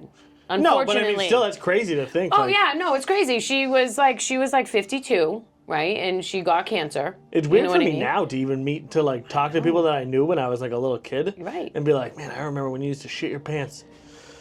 Yes. You know? Well, my cousins will happily tell you, like, I was a bitch. I'm They're still like, shitting my pants right, to this they're day. like she was the bitch when she was little. She's still a fucking bitch now. Hated her. Right, those are my first cousins. Like, they'll tell you I was a brat. My mom told my sister I was a demon child. And then when I confronted her with that, she was like, well, I mean, it probably wasn't your fault, really. I was gonna say they probably made your life pretty difficult. You probably didn't have a choice but to she be. She did try to kill herself twice while she was carrying me. I thought you were gonna. Oh, jeez. She did. That's fucking. She fucking How did you sliced. find that out? She told me. She told me. How'd that conversation go? Well, you're she like, I was admitted it. 5 at the time. Well, so here's the thing. I'm trying to think which happened first. Did I find out from? So I had my palm read, you know, like by somebody that I was roommating with a long, long time ago, before the children, before the husbands, you know, my single days. And the manager of the building, I actually answered a fucking ad in a newspaper for a roommate and moved into a house of complete strangers. And you didn't get murdered? And I didn't get murdered. Cool. But I did get my palm read from the guy who was the manager, the lease guy. The super? Yeah, he lived there too. He's from Pakistan, and that's a culture, right? They read palms, like we do stupid things like eat hot dogs and think it's healthy. They read palms. Whatever. You're talking to the right guy. Right, on that exactly. front. I do love a hot dog. Right. And so, they do believe that your future, your life, your past, your present, your future is written in the lines on your hands. And I don't, whatever. I'd rather I could get behind that before I could get behind the Bible. Okay. I'm sorry. It's a thing, right? Okay. So anyway, this man reads my palm. He takes my hand. He's like, can I read your palm? I was like, sure. What the fuck, why not? Yeah. So he told me, he pulled up, he's like, this your lifeline, because everybody, you have your lifeline, you got He your was just trying to get his hands on a young, hot Christine, I think. Yeah, could have been. He's like, let me read your palm. Well, I'll tell you one other thing he asked me after was wicked funny. But so he's reading my palm and he's like, oh. He's like, did you know you died twice before you were born? I was like, wouldn't surprise me. You know what I mean? And he was like, you did. He was like, oh, you know what I mean? And then they told me other things. And all of the things he told me came true. They were all true. Okay. Where is he now? I don't know where that guy is. That was a brief thing, but all of the things he told me absolutely 100% fucking came true. But that was one of them. So then a couple years later is when I ran into the mom. And she absolutely told me that she tried to kill herself. Did you tell her that first, she met her? You're like, hi, I'm your daughter. And she was like, I Well, tried to kill myself twice. Well, yes, with you. something like this, right? Postpartum depression, or not even postpartum. Well, it wasn't. It was the relationship with my father. He tried to beat her up. He was very violent. He didn't drink. Did you see that side of your dad, or was that just? Yeah. Yeah. Oh, yes, I did. Yeah. He tried to kill my brother one day with us all. Yeah, he threw my brother around the apartment in the projects like he was a rag doll. You know what I mean? Like my older brother, and he put his hands on my little brother, and he just, because I was a girl and the babysitter, so he wasn't an alcoholic. It didn't come from alcohol. It was his temper. He just has unregulated emotional outbursts. You know what I mean? He'd have this fucking thing, and it'd be fucking mental case, and then he'd be like, oh, it's a wrestling match. And he never went to Vietnam, right? Yo, he did. He was there? He did. He was there for a little bit. He was. Do you think it was tied back to that? Because a lot of people at that time were I don't think it, no, because of the other stories of his father, and then the other things, like my grandfather tried to kill his wife. So you think it's just seriously be some sort of dark DNA strand in there? Yeah, I think there's just some anger things, there's just an anger gene. I'm thoroughly convinced. And so because, Are you doing anything to counteract that in your kids? Or did you do anything to counteract that in your kids? Try not to be that to them. Try not to lead with that. I definitely tried the, what is the... Gentle parenting? Gentle parenting. It only works so long, because when your kids are crazy, then the gentle parenting can only work so well. Yeah. Gentle parenting is for gentle children, like the third one I had. The gentle parenting worked on her. I couldn't, if I raised my voice at her or yelled at her, she didn't respond. No, she would cower, and it didn't work on her. Right. But those other two fucknuts, oh yeah. Gentle parenting is a joke to them.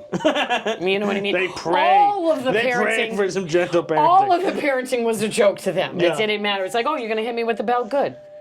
Fucking do it again. I love it. Anyway, so that's... I've never hit either of my children. I've never disciplined them physically. But... Well, that's awesome. Occasionally, right. I will think to myself, boy, one, I can understand I don't agree with physical discipline myself. Right. I don't want to do, no one wants to, trust me. Right. I'm not, it's this, not my isn't this is not a judgment on you. No. I just don't agree with it personally right. for my own children. Mm-hmm. But there are times where I'm like, I understand why yes. you would do this. Even though in my mind I understand it's not going to be effective. Right. It's just this fucking child is out of control. There are. Like my son. Actually, I'll be honest. One time I spanked my kid, I felt so bad about it immediately afterward. Right. It didn't make anything better. Right. So what happened was he was losing his mind. He was punching me, hitting me, hitting the floor. He had tried to hit the dog. He took a bowl of ravioli that I had cooked for myself, and threw it across the room. It was everywhere. I had to bring us upstairs to shower. I'm fucking carrying him upstairs. I get the shower on. I put him in there. He fucking bit me. And I just sort of reacted and whacked his butt. See the things, right? And it's in us. Immediately... You felt bad. I felt so awful that I just... Right. He was starting getting, even worse now. Right. He was getting worse. I just let him go, and I just went in the other room and just separated us while he was in the shower. Right. When they're little. And I apologized afterward. I felt awful about it. And I swore to myself that I would never do that again. I get that. I would never do it again. That makes sense. I get that they're little. I didn't, you know what I mean? Like, I don't believe in spanking, little ones in situations like that, especially if they're having a meltdown. Well, he was older. He was like... Right. How old? I don't know, probably like 5. It's a toss-up. It depends. Maybe younger. He was maybe 4. Do you know what I mean? I don't know. It was not how I should have handled it. I feel terrible about it. What about a 10-year-old that steals a bike? Knowing he's stealing a bike and it's not his first time. And then he tells his friends, ha ha ha ha ha. See, the problem is that I was that child. Okay. So, and then there's so this is what my son was like. Let me just say this back to the son. This is my son. I would be like, we would just want him to do chores, simple chores, make your bed. He was the type of boy that instead of making his bed, he would then sleep on top of it so he wouldn't have to make it. Brilliant. Kid was a mindfuck. Love him to death. Total mindfuck. Do you know what I mean? Like a mindfuck. Like every which way, it was just like that kid just spent his days calculating, how can I fuck with this bitch? Do you know what I mean? Like, oh my God. And just the shenanigans never ended. Like he stole bikes. Like he would steal from... Kid was always in trouble. Just so much in trouble. Oh my God, he was in trouble all the time. It was so awful that when that's why there was such a span. You know what I mean? Because 2 years between... You couldn't handle another one. Right. Well, between him and his sister he was a really good little baby, right? Perfect baby. Great baby. Fantastic little one. Then, so you have the second one, nightmare child, and then they get a little, you know what I mean, and then they grow and you're like, oh my God, this fucking kid's insane. And so he was such a handful that when I got together, second time, and that fool that wanted that little boy was like, dude, you really don't, we got these 2 kids, they're fine, That's why I didn't want anymore, because that kid, I could have wallpapered my entire house with his disciplinary letters, getting kicked off the bus, all of those things just from his education. It's not a joke. He just, we had to put him on medicine at one point, and this is, you know what I mean? Like that all the time. It was so awful. That's why there was all those years, right? And then when I finally let my guard down and said, fuck it, because now, see, here's the thing. Which I haven't told this story yet, but here we are. So I actually... When I made the commitment to tell, okay, we'll have another baby. Sure, we can try to have another baby. For 11 years, we were actually not on birth control. We were really practicing that thing that the pull-out method? Yep, that the science teachers say really don't work. Listen to me, right? He's got a technique. So can you see my mind? So you could see where I was like, oh, okay, it's been 11 years. We haven't been using birth control. There's no way he can make a baby. So you agreed to it thinking he couldn't have a baby. Yep. I was like, brilliant. Can't happen. Turns out he's just the Kobe Bryant of pull-out. Motherfucker, right? He's the Bruce Lee of pulling out. Yes, right? Because how does that happen? I was like, never going to happen. 1 week later, pregnant, I was like, oh, fuck. Son of a bitch. So there I am. I was like, oh, Jesus, listen now, it was bad when I was praying. You're like, please give me a miscarriage. No, I was like, please do not bring me a boy. If you bring me a boy, I'm leaving it in the fucking hospital. Girl. I was just like, it was so rough. That kid, I can't even tell you, one time when he was a teenager, I come home from work or picking up my daughter from something, soccer, whatever she was doing, some school thing. And there's police officers, 2 detectives waiting in my driveway to tell me I can't come into my house because they need to look in it. What was in it? They were looking for stuff because my son had been with... You were like, please don't take my weed. Well, that's what I was exactly. I was like, you need to search what now? You're like, officer, listen. Officer, what are you searching? If you had a child like mine, you would also need weed. Because there was a girl who my son who had been in the company with who had lied about her age. Oh, ran away from home. Yeah. Was she in there? No, Oh, she thank wasn't. God. But they were looking for evidence, and they were looking. Yeah. Oh, fuck. Yeah. Mm-hmm. Yeah.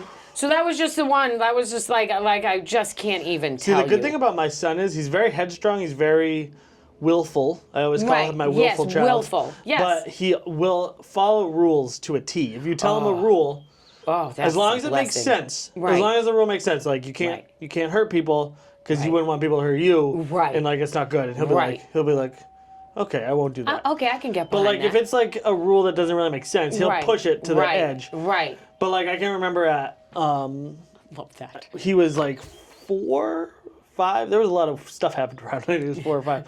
He told there was this little girl going up the slide at the park, and he said, "Hey, we're not allowed to do that. We could get hurt."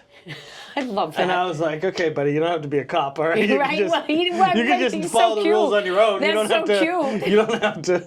You don't have to put it on her." Yeah, but then Excuse me. he's being civil. We don't do that. Okay, we don't do that here. I love that. We do not do that here. Listen, now I'm a grandma. Now when my granddaughter, that's the first thing she does. I don't even care anymore.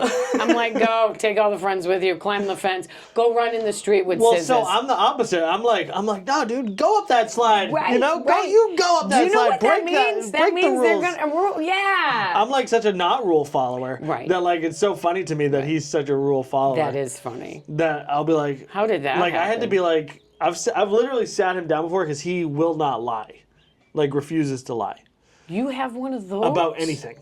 I But he does love it in the that. most. It's not even like a blessing. He does it in the worst way, where he's like, "Yeah, I did it. I'm sorry. That's Fucking do something about it." Right? And so I'm like, that's rough, guy. I've had to sit him down and be like, dude, you know, like it's okay to lie sometimes. You know what I mean? Like, right. It's more like, because like realistically, like we talk about how lying is like this terrible thing, right? But lying is really like it's the grease that savor. sort of keeps civilization going. You know what I mean? Yeah. Like yeah, I have do. lied my way into some really great jobs. Yes. I have lied my way into some great situations. Like Yes. it's about choosing when to lie and when Right. not to lie. I have lied my way into some great days off. Yeah, exactly. Like there are times Right. when it's okay to lie. And or like if it's not hurting anybody. Yes. Why? Like, What were you doing out back? Oh, I was, doing something I wasn't supposed to be doing. Right, right. You didn't get hurt. Right. I'm not going to know about Right, it. right. You can just tell me Right.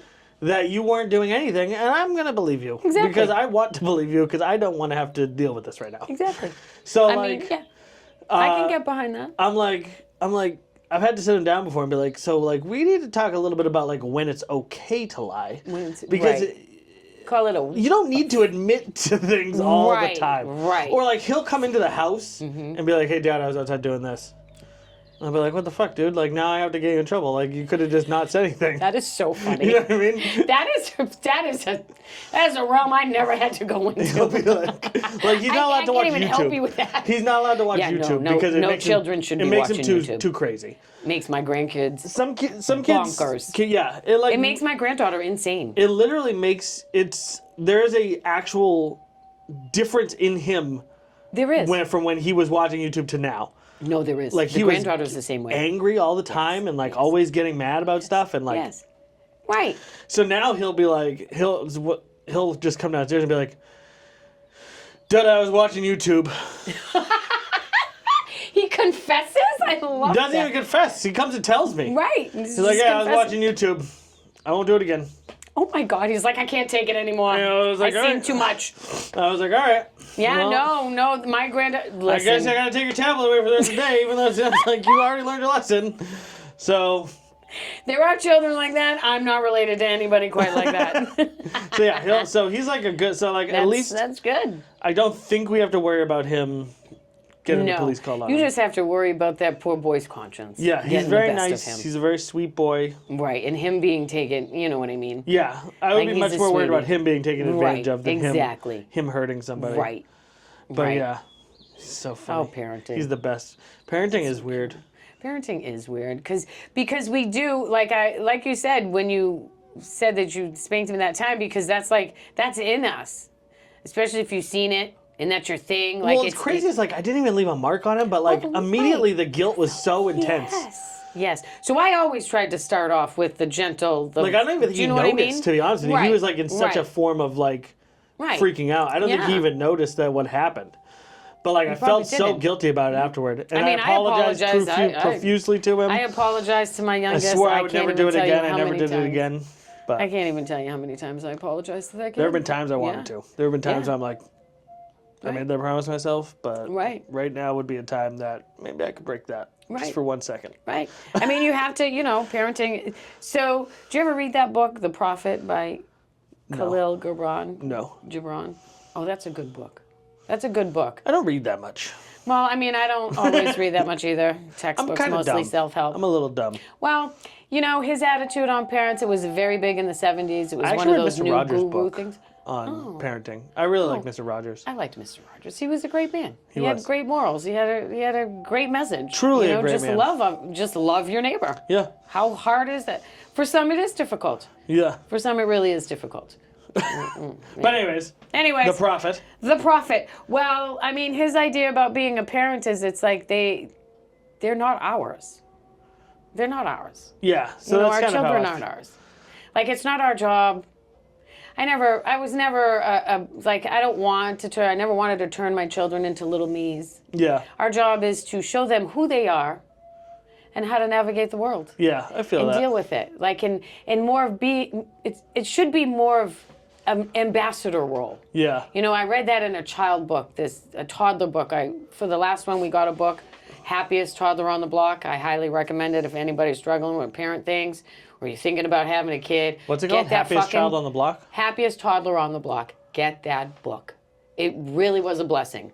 And that guy, too, was of the mindset that, first of all, it isn't nature versus nurture.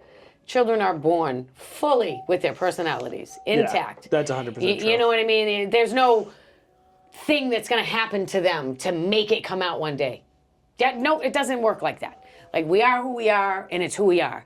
Because if that were the case, then why does baby A scream and holler with a pissy, shitty diaper, and baby B's like, woo, I love it, warm. Like, that's the truth. We are who we are. Right. You know what I mean? And so that book comes at you from that angle and helps you realize what a toddler is, what they're capable of, and how come, and what's happening to them.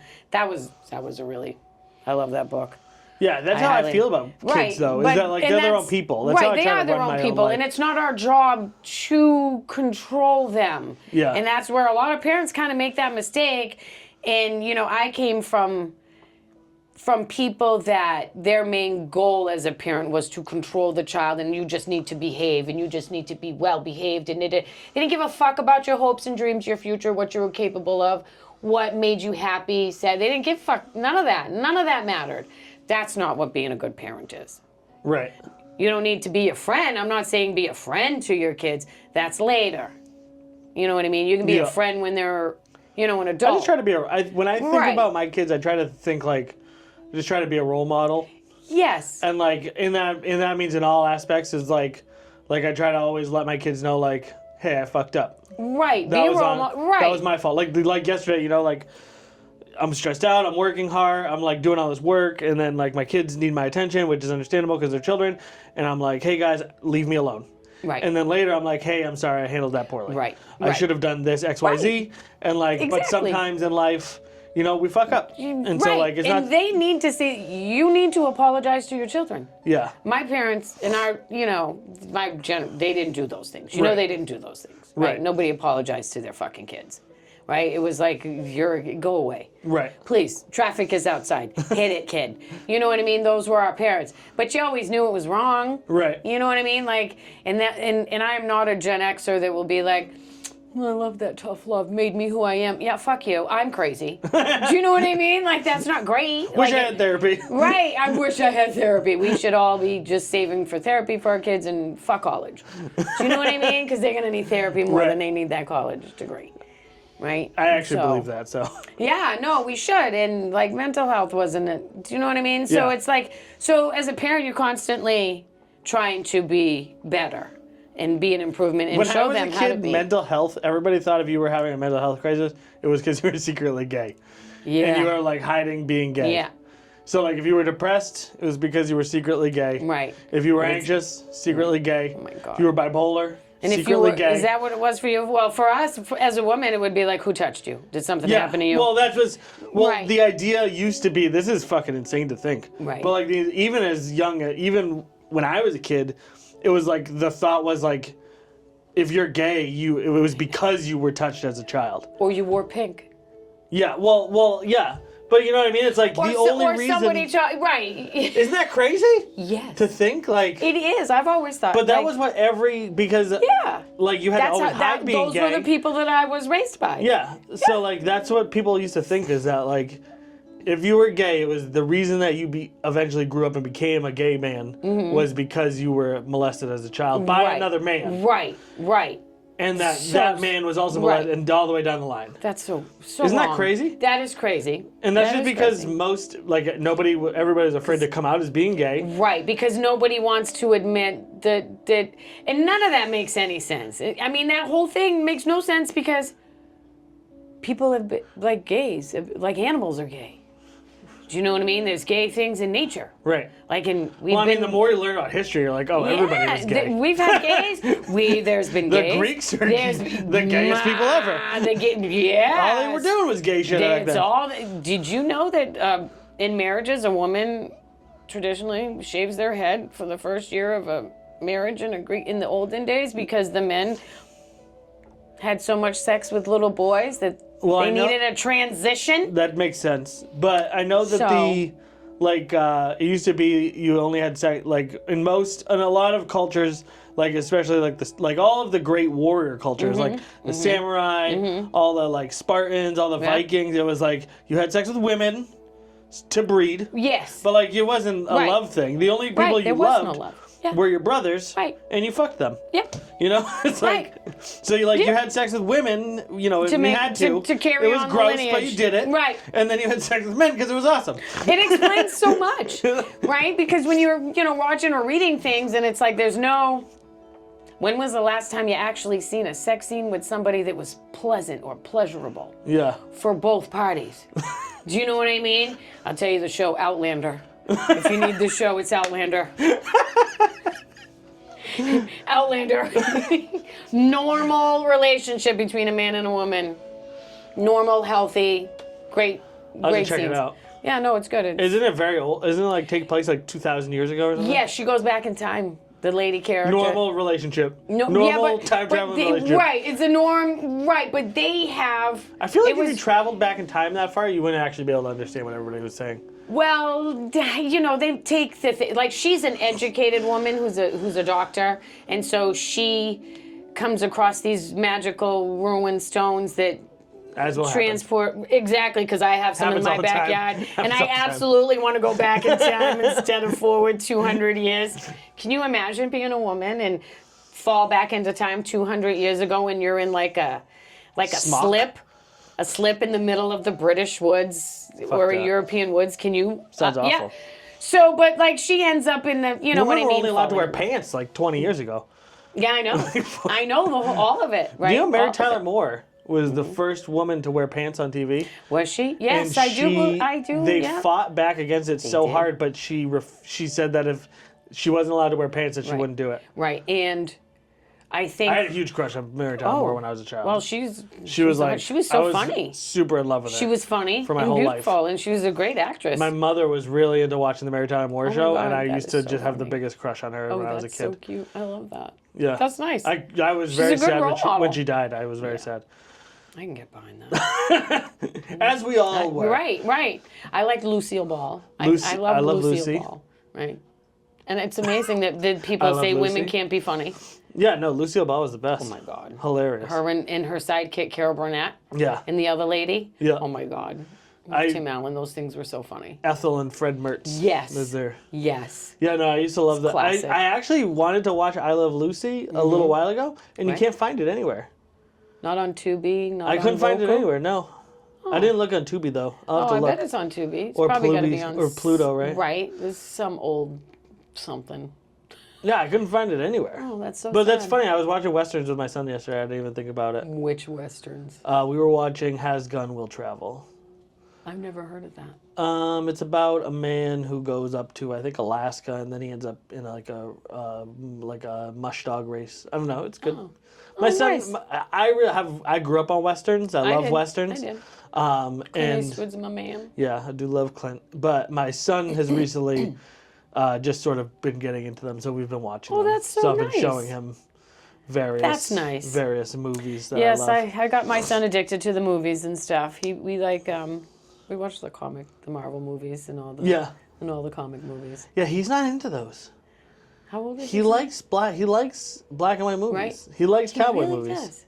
That's so awesome. But it's so funny because he'll be like, yesterday he was like, we've been very hesitant about letting him watch stuff with guns. Right. But I was like, Alyssa, my wife. Right. I'm talking to my wife. I'm like, Westerns. I'm like, how are we gonna? Right. Like they used to watch Westerns when they were like made for like 4-year-olds. You know what I mean? Like everybody used to watch this fucking thing. I was like, so like he has to be able to watch Westerns. But we were watching them the first time we watched a movie. He was like, Dada, can I watch this? I was like, yeah, I'm right here with you. He's like, okay, but everybody has guns. I was like, yeah, dude, they're cowboys. Every cowboy has a gun. He goes, Cowboy Jack doesn't have a gun. Cowboy Jack is like this fucking character on YouTube Kids. Oh my he was like, Cowboy Jack doesn't have a gun. And I was like, yeah, well, that's because Cowboy Jack's not a real cowboy.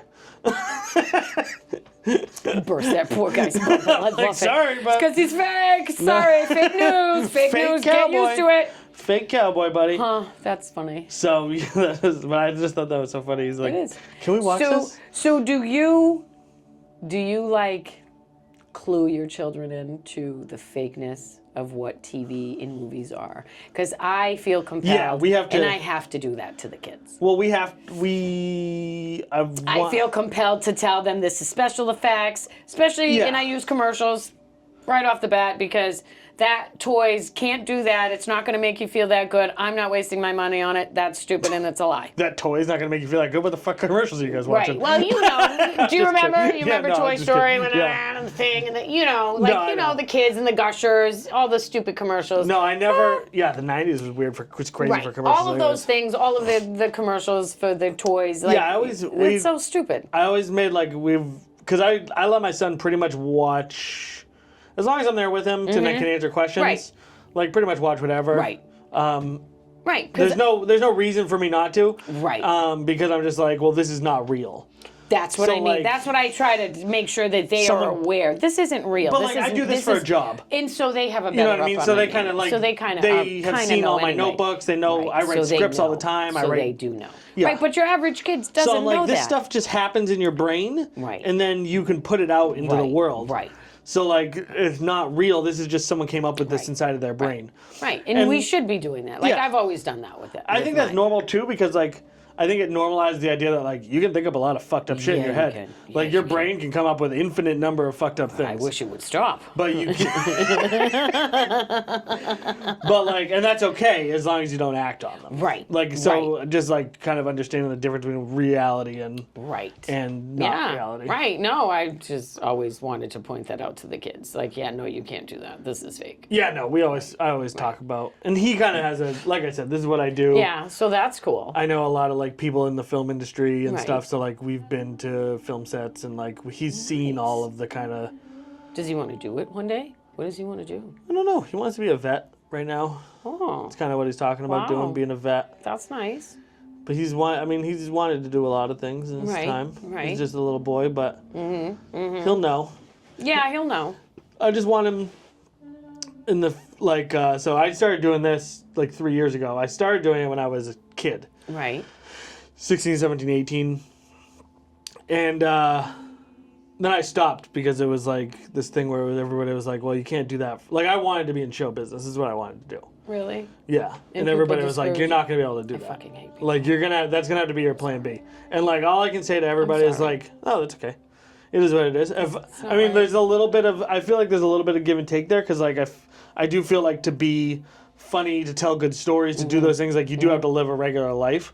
Yeah. Like, I learned crazy, like, I lived this whole life of, like, being an auto body tech, and, like, I did all of these things. I took all of, like, I didn't go to college, but I learned and I lived a life, and then I can now draw on that experience to create things. And so, like, I do feel like there's a little bit of a give and take there. Right. But, like, I wish I had just stuck with show business. At the time, I didn't know anything, though. It was, like, because even only a few years ago, you know, it was, like, if you wanted to be in show business, you either needed to go to New York or you needed to go to LA. Right. And that was it. Yeah. Exactly. And now you can do it anywhere thanks to YouTube. Right. Now, I mean, it's so awesome these days, right? Yeah. Like, you know, sometimes I wish I had, like, I'm not a trendy, like, I can't. You know what I mean? Like, I should have done things during the pandemic because I did have time and all those things. But it's like, yeah, no, I can't do that. Well, yeah, but during the pandemic, we're all fucking fighting for survival too. So. Right, it was that. But, like, there were things like Because you were a I business like owner, singing. so you probably weren't getting paid, right? No, we got unemployment. Did you? I did. I had to go on unemployment. I thought you weren't able to because you were self-employed. Well, I was working at the franchise then. Gotcha. So and they did do some things. It did prompt the state to do some things for the self-employed. Gotcha. That's kind of one of the good things. Actually, I'll be honest, COVID was good for me. Well, that's good. Except for that one tiny part that wasn't. The COVID part? Yeah. The part that there was a disease? Well, it actually, no, honestly, there was... I was considered an essential service. My life changed not at all. Right. No part of my life changed at all during COVID. We had to stop working for like 4 months, right? Because the government shut down massage, blah, blah, blah. And then I went back to work. And so it actually, COVID really did do a lot of good for me because that boss that I worked for, I was working for the franchise lady. And when I went back to work, she had 6 locations and they helped their employees almost not at all.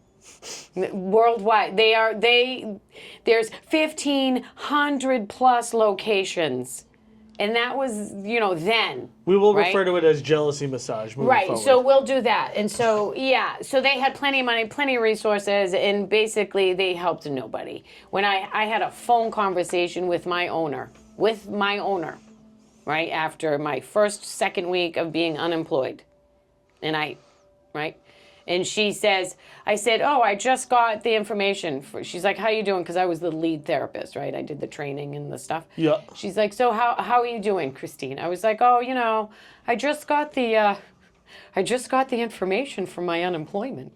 I go, it isn't even going to cover my rent.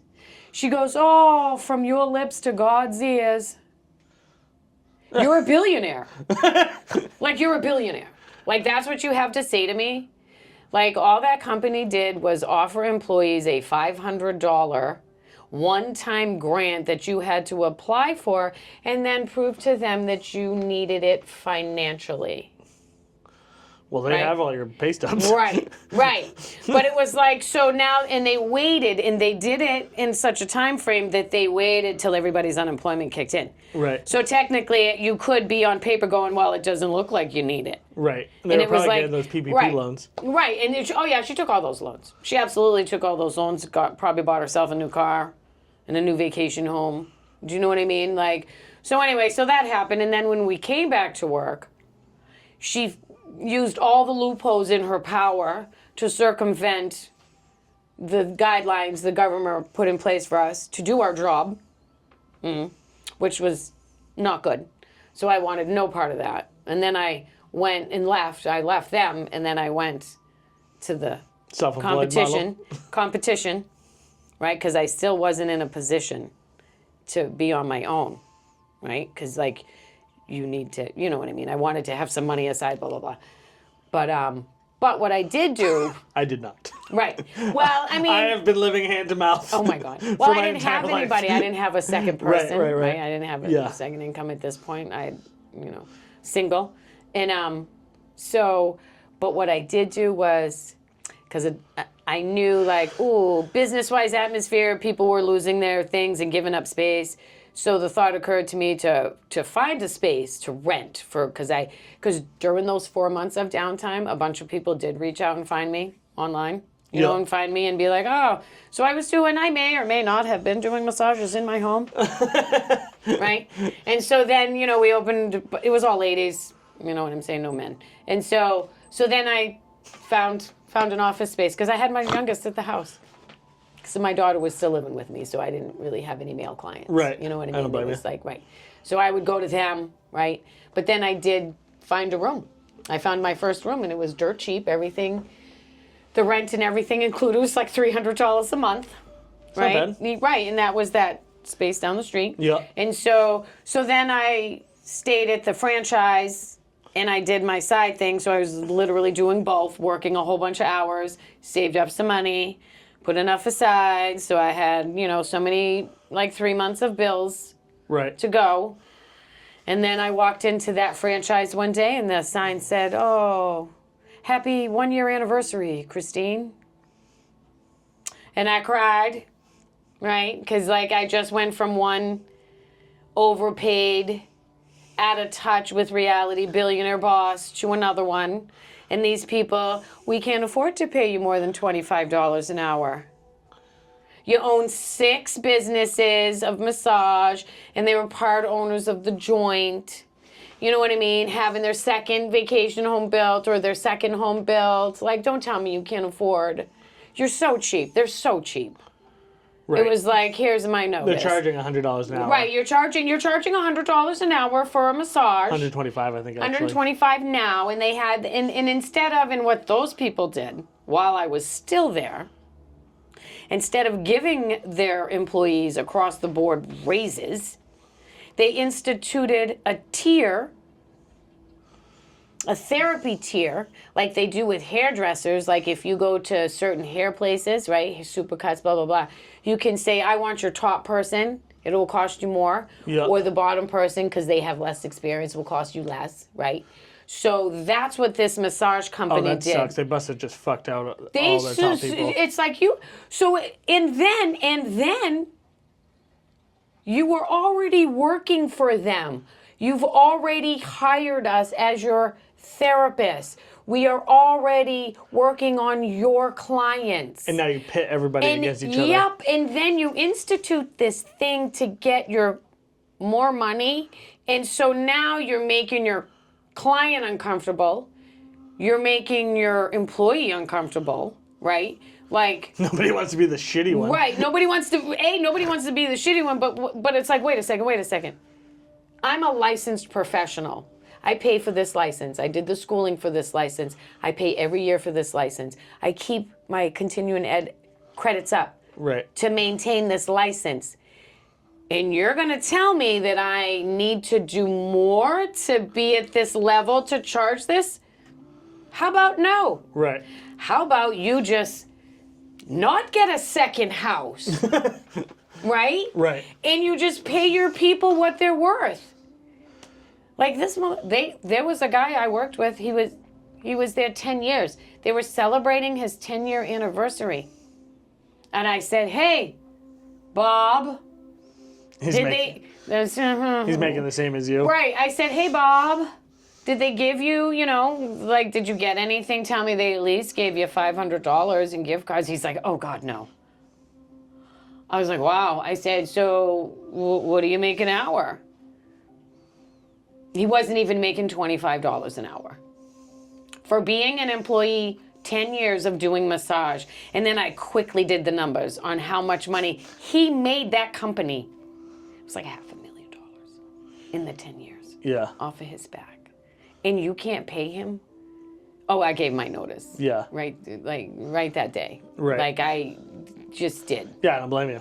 Because, like, they're making so much money. I can't. Like, I can't. Like, I'm not doing this to be a millionaire, billionaire. Like, I do this so I can earn a living and, take care of the people that need to be taken care of. I'm good at massaging. Just so happens that even though I went into it as a fluke, Right. like I happen to be good at it. Right. You know what I mean? Oh, what a happy coincidence for me, right? And so I really happen to be good at it, and it's, you know what I mean? So I do enjoy it. Well, I do think, so even though I don't believe in, I would not encourage my kids to go to school unless they really knew what they wanted to do. Right. But I do think that, like, having a job, because the nice thing about massage is, like, all you need is your hands, right? Yes, you need right. your hands in this table. And this is this is almost like the perfect self-employment gig, Right. Overhead's kind of low. Do you know what I mean? I got Right. the table. I've had this table. This is my table. This is a table that I got as a student. This table's like 12 years. It's been working for me. Right. Right. And you pick up a couple of things. You get oils. Do you know what I mean? And if you want to specialize into other things, you can spend the money on those other things. But, like, it's always good to have, like, David Spade actually talks about how, like, the nice thing about being a stand-up for him, like, in doing stand-up as a profession, is, like, you can go anywhere that has a mic. Right. And you have all of your skill set. As long as you have your notebook, like, you can earn a living. As long as you have your hands on this table, you could travel anywhere in the world. You could do whatever you want. I mean, licensing, it's a thing. There are differences. But I think it's a good plan B. Yes. I guess is what I'm trying to say. It's like, I think what I was encouraged to do was, like, have a plan B that, like, is really just a plan A. Right. Right? Right. And, like, develop this entire skill set. Right. Have need all these expensive tools, do all this expensive stuff. I mean, realistically, auto body, like, I could do it with, you give me a hammer, you give me a dolly, you give me some mud, like, I can make it work pretty cheap. But, like, my job with a camera, like, I can't do it without, like, I could take this camera now and go places, but, like, buying that initial camera is tough, like, but, like, editing software, all the things I need to do my job, you know what I mean? Like, this is really a plan A, but, like, a good plan B is something just like, I just need my hands, you know? Yeah, no. I mean, now it has its things, because the drawback is I'm giving myself arthritis every day at work. You know what I mean? Like, that's the downside. Right. You know what I mean? So you got to pace yourself. While you're going to do another thing. Like, I always thought of, like, the traveling car detailer. Right. Was such a great business model for, like, that's a great thing. For someone who wanted to do something else. Right. Like a comedian. Besides sitting just as an example. Right. A comedian, someone who's trying to someone who's trying to make it big on YouTube, or someone who wants to be an actor. Like, a traveling detailing service is great, because it's like, you need a vacuum, you need a couple cleaning products, and then, like, you book your own time. Yeah. You know what I mean? No, this is good. If you decided, like, hey, I really want to focus on being a comedian, I'm going to write 2 hours a day, like, you just block that in. Right. Yeah. You know? I do. Yeah. That's kind of like, I had to stop handwriting. Right. Do you know what I mean? I get on my phone and I just use the note application. But, I mean, you can do that. Right, yeah. You have that great. ability to, like... And so I had to finally go aside. do stand-up because of my clients, because sometimes breaking ice, you tell a little joke, right? And then some clients are like, they just come back for the jokes. I swear to God. I really have a handful of people. I had to actually add on, you can book a massage and you can do a free add-on called the silent treatment, right? Because sometimes you don't want to talk to me. Right. You know what I mean? And every day is different for everybody. And even those people that do want to come and want to hear the bullshit stories or the ex stories, like I have a client who's, when I was going through my divorce, loved it. Absolutely loved it, because he was like, what did that bastard do to you today? Because then I would get so mad and I'd be like, and like he literally wanted me to hurt him, right? And he would just pick my brain. He's like, what did he do? And so that was kind of funny. So I had to add on, the silent treatment. There's literally no way that I could do that. The massaging? I actually don't like getting massages. Okay. I don't really like people. I don't like being touched by people. I can respect that. But I couldn't silence. It almost feels like a painful thing for me. And that's... I don't know how to describe it other than like it's like being locked inside of an Iron Maiden. And like as soon as I start talking, it breaks that feeling. And that's why I do sometimes talk with clients. So, because everybody is different. So if someone chose to do the silent treatment, they would have to go somewhere else. Yes. Because I could not talk. I could not talk. I mean, sometimes I don't want to talk because I talk a lot. You know what I mean? Because I do talk a lot because I was suppressed and oppressed my entire life. You know, which is probably why I like the microphone. Do you know what I mean? Like I was like, you're a girl. Well, shut the fuck up. Go wash dishes. Go watch your brother. Go change your diaper. You know what I mean? It was that, and so that gets old. Right. Right. So. Yeah. No. It feels painful. It like physically feels painful to me. And what I think, because like I deal with this a lot, because I feel like there's like a lot of people who are overwhelmed by noise, or like they get like, oh, I get so overwhelmed when there's too much noise. You know what I mean? And I'm like, I'm the opposite. Right. When it's too quiet, it's that same exact feeling of being overwhelmed, except that's like my son. Done by quiet. My son, I think, is like that, and my daughter. So, but like, and for some people, like when you go through massage school, they really try to hit home, quiet, don't talk to your clients, quiet, don't talk. And it was like, I went through school, I was in my late 40s. So it's like, I've had a bunch of experience with life and I know that's some bullshit. Right. Right. Everybody relaxes different. Right. And if I was what getting you massage, just said is valid. If I was getting massage and they weren't talking, I would not be able to relax because I would feel like I needed to talk to fill the void. And so that's why like the instructors, every formal education comes with things that you know are not exactly correct, right? And that was part of the massage thing. It's like they don't want you, don't talk to your client, but it's like, for some, they need you. Right. And it is a relaxing thing and it doesn't take away. And then sometimes for men, and there are some men in particular that I think for them, they are chitty chatty because it's their way of taking the focus off other things. Right. You know what I mean? Because they don't want other things. I'm not sure if this is a euphemism or not. It is a euphemism. It's a euphemism. Okay, I'm not sure. I think that they really do talk so that their brain is engaged so that other body parts aren't being engaged. Because not everybody has developed that ability to keep the tent down. Does that happen a lot in this room? The tent is always up. No, the tent is in Gigi's corner. No, it's not. I'm telling you, this is really. There's only been a few people that were inappropriate, and it really. And so, if you're a man and you want to talk to me in the massage, I let you talk because I know what you're doing. I that get is like that. a stereotype of the massages, right? That like. It's like a sex thing? Yes, it is a very bad stereotype. They're actually cracking down on it across the state right now. Well, yeah, they've been doing it for years. Like, they try to. Like, because it's terrible. It's a bad rep. That's the thing. You know, like, I'm not doing that. I don't blame you. Like, I would never, and so you do learn. I will say the program I went through... Not Christine. She's not. No, right. Like, I don't give off those vibes, right? No. Like, that's what you learn. It's like me as a person, I didn't give off those vibes to begin with, right? Because I've been hit on my entire life. I've been hit on since I was fucking 12. Like, it's not a compliment. That's weird.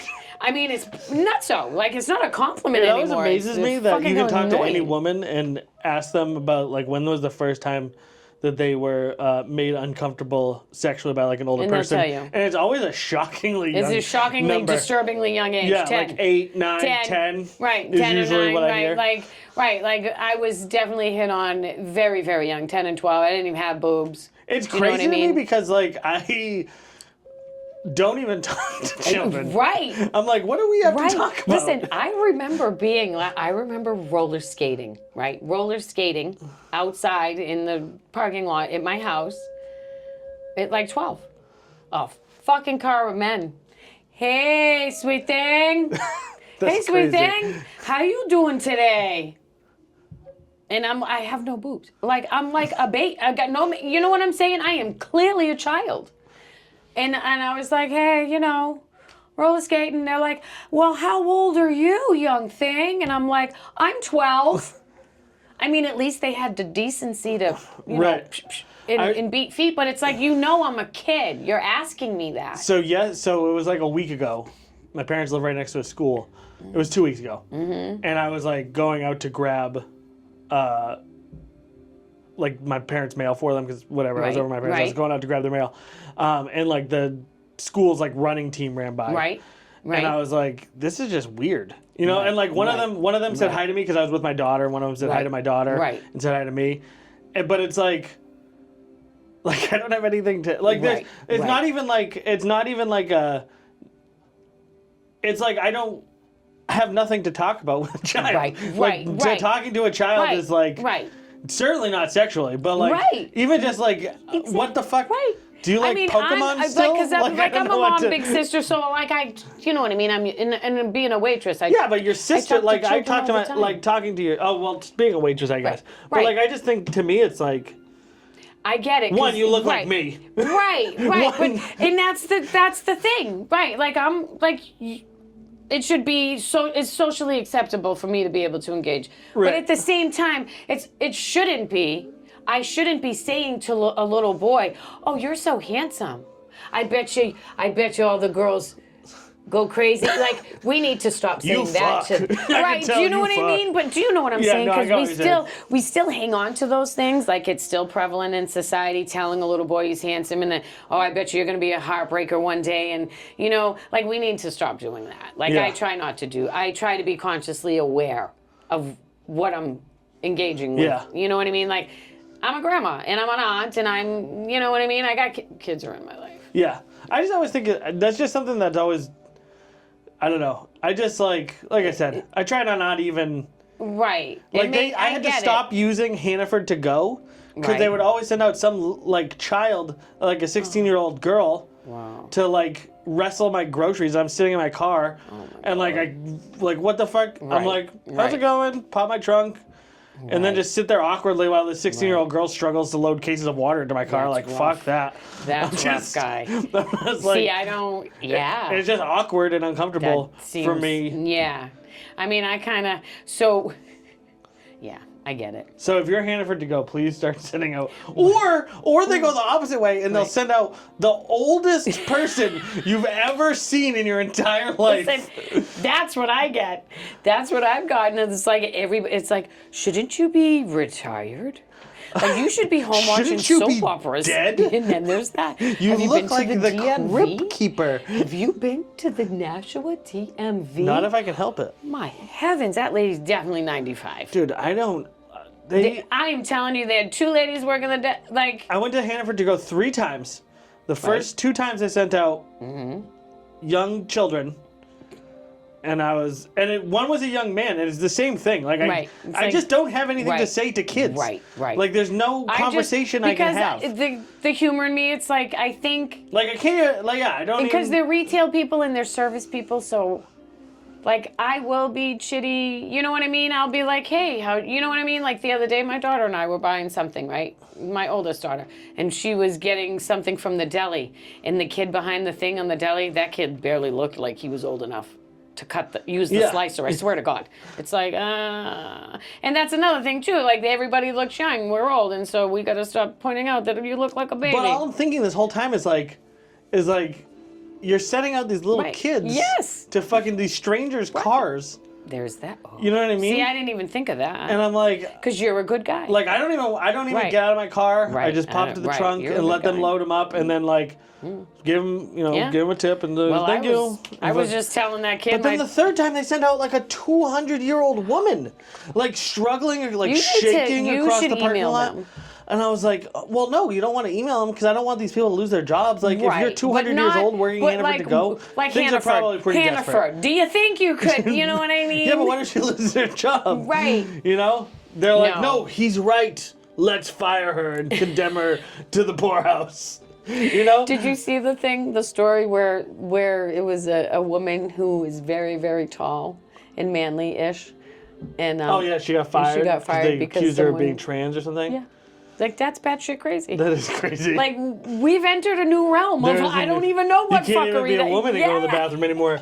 Jesus Christ, everybody's got to stay out of there. I have a set ready to go about gender. I do. Can't wait to hear it. I mean, because, like, it's, like, gender, like, do you think there's a project manager down in our DNA when we're being made, being like, oh, I got the stick and ball set, so he's got to be 6'4" and full of muscles. It doesn't work like that. No, it doesn't. They're just parts all put together. You know what I mean? Like, you could get your Auntie Ella's beautiful eyes and your dad's, huge broad cock. shoulders. Exactly. You might get your dad's huge cock, or you could get your grandfather's small dick. Yeah, exactly. You never know. But, like, you can, all the pieces don't necessarily make sense sometimes. No, they don't. And what you have down there it's irrelevant to the rest of it. Infinite combination of parts you could true. have. It's true. So, yeah, I have my gender set. It's ready. We're looking forward to it. Oh my God. So when can people see your stand-up? Oh, I actually am going tonight for the first time to Crosstown in Haverhill. Hell yeah. Because, I like doing the Laugh Addict. I love doing the Laugh Addict. And I still am going there, but I've been going on late, so the really awesome camera guy's not there anymore. Oh. And I don't know what happened, but I lost all of my clips. I know, I gotta recut them, I'm sorry. So, no, I still it's have not them your all, I just fault. Oh, gotta you cut do? them. Well, that's awesome because I don't know what happened, I just but gotta send them all over. I still have all of them. I can't. I went back to try to retrieve them from the thing. Nothing. I might have cleared them out of the drive. I figured. I assumed something like that, and even the ones that I saved, I can't do anything with. So it's very strange. That is odd. So I'm at the Laugh Addict, and then I'm gonna try the Crosstown. Now my problem personally for branching out is it's me. I don't really have friends to come with me because my lifestyle is weird. Everybody at Laugh Addict is gonna be there though. Right, but like as far as like I don't want to go down to anywhere in Boston by myself. Gotcha. And be worried about driving home at 1:30 in the morning from Beantown by myself. Like I don't have Understandable. Do you know what I mean? So like I'm not friendly enough with everybody who's going. We all come from different directions and like it's just me. I gotcha. Like my family, even though I have those 12, 13 siblings, nobody gives a crap what Gigi's doing. You know what I mean? And even my son who's in Manchester, like he's supposed to come with me this week on Thursday because I was like, dude, I lost all my clips. You need to come. He doesn't necessarily want to hear his mom talk. Yeah, I know. He's like, I'm not going to go in here. You talk smack about me. I was like, everybody knows. Don't worry about it. I'm actually trying to get him to go up because he's so funny. This kid has the stories. This kid's stories are ridiculous because he's ridiculous. Yeah. Like his are purposeful stories, things he's done on purpose. Like you're stupid. You know what I mean? He does dumb things. And I'm just like, Tell him. yeah, I do. I was like, I was like, you need to come up. He's like, oh, I'd be too embarrassed. I can't. He's that You weren't kid. embarrassed to do it. Right. You've done the dumbest shit on the planet. Listen, You're embarrassed. these kids have such dumb things. Maybe if you were a little bit more embarrassed, you wouldn't do so much dumb shit. Right. So I'm trying. He said he'd come with me Thursday. So it's like maybe him just sitting in the audience will be a good, you know what I mean, a good starter for him. He really is funny. I'm looking forward to seeing it. So yeah. So there. I'm gonna start with Crosstown, and then I don't know. There's one place, and then some of them are really late at night too, and I don't. That's the other thing, or they're very far. Yeah. Like I'm not driving. I have no desire to drive an hour and a half for 5 minutes on stage that I may not get, and I may get it so late that there's only 3 people awake, and you're not gonna. I'm not doing that. It's important to me, but it's not really that important. Right. Right? So I want to take those clips, though, and, start, like, doing... I might have to do that part of it instead. Yeah. You know what I mean? I mean, that's the nice thing about the internet and, like, everything is, like, you can really just kind of... Like, you can do that. Right. And, like, my buddy Alex, Yes. He's so funny. He was telling me... Or he made a really good point. He was like, you can make it anywhere now. Like, that's what the internet did. Is like, you can make it anywhere. Like... You don't have to be in LA or New York anymore. Right. You just have to work harder than the people who are in New York and LA. Right. And they're working really fucking hard. Right. Like, I'll eventually get to Boston.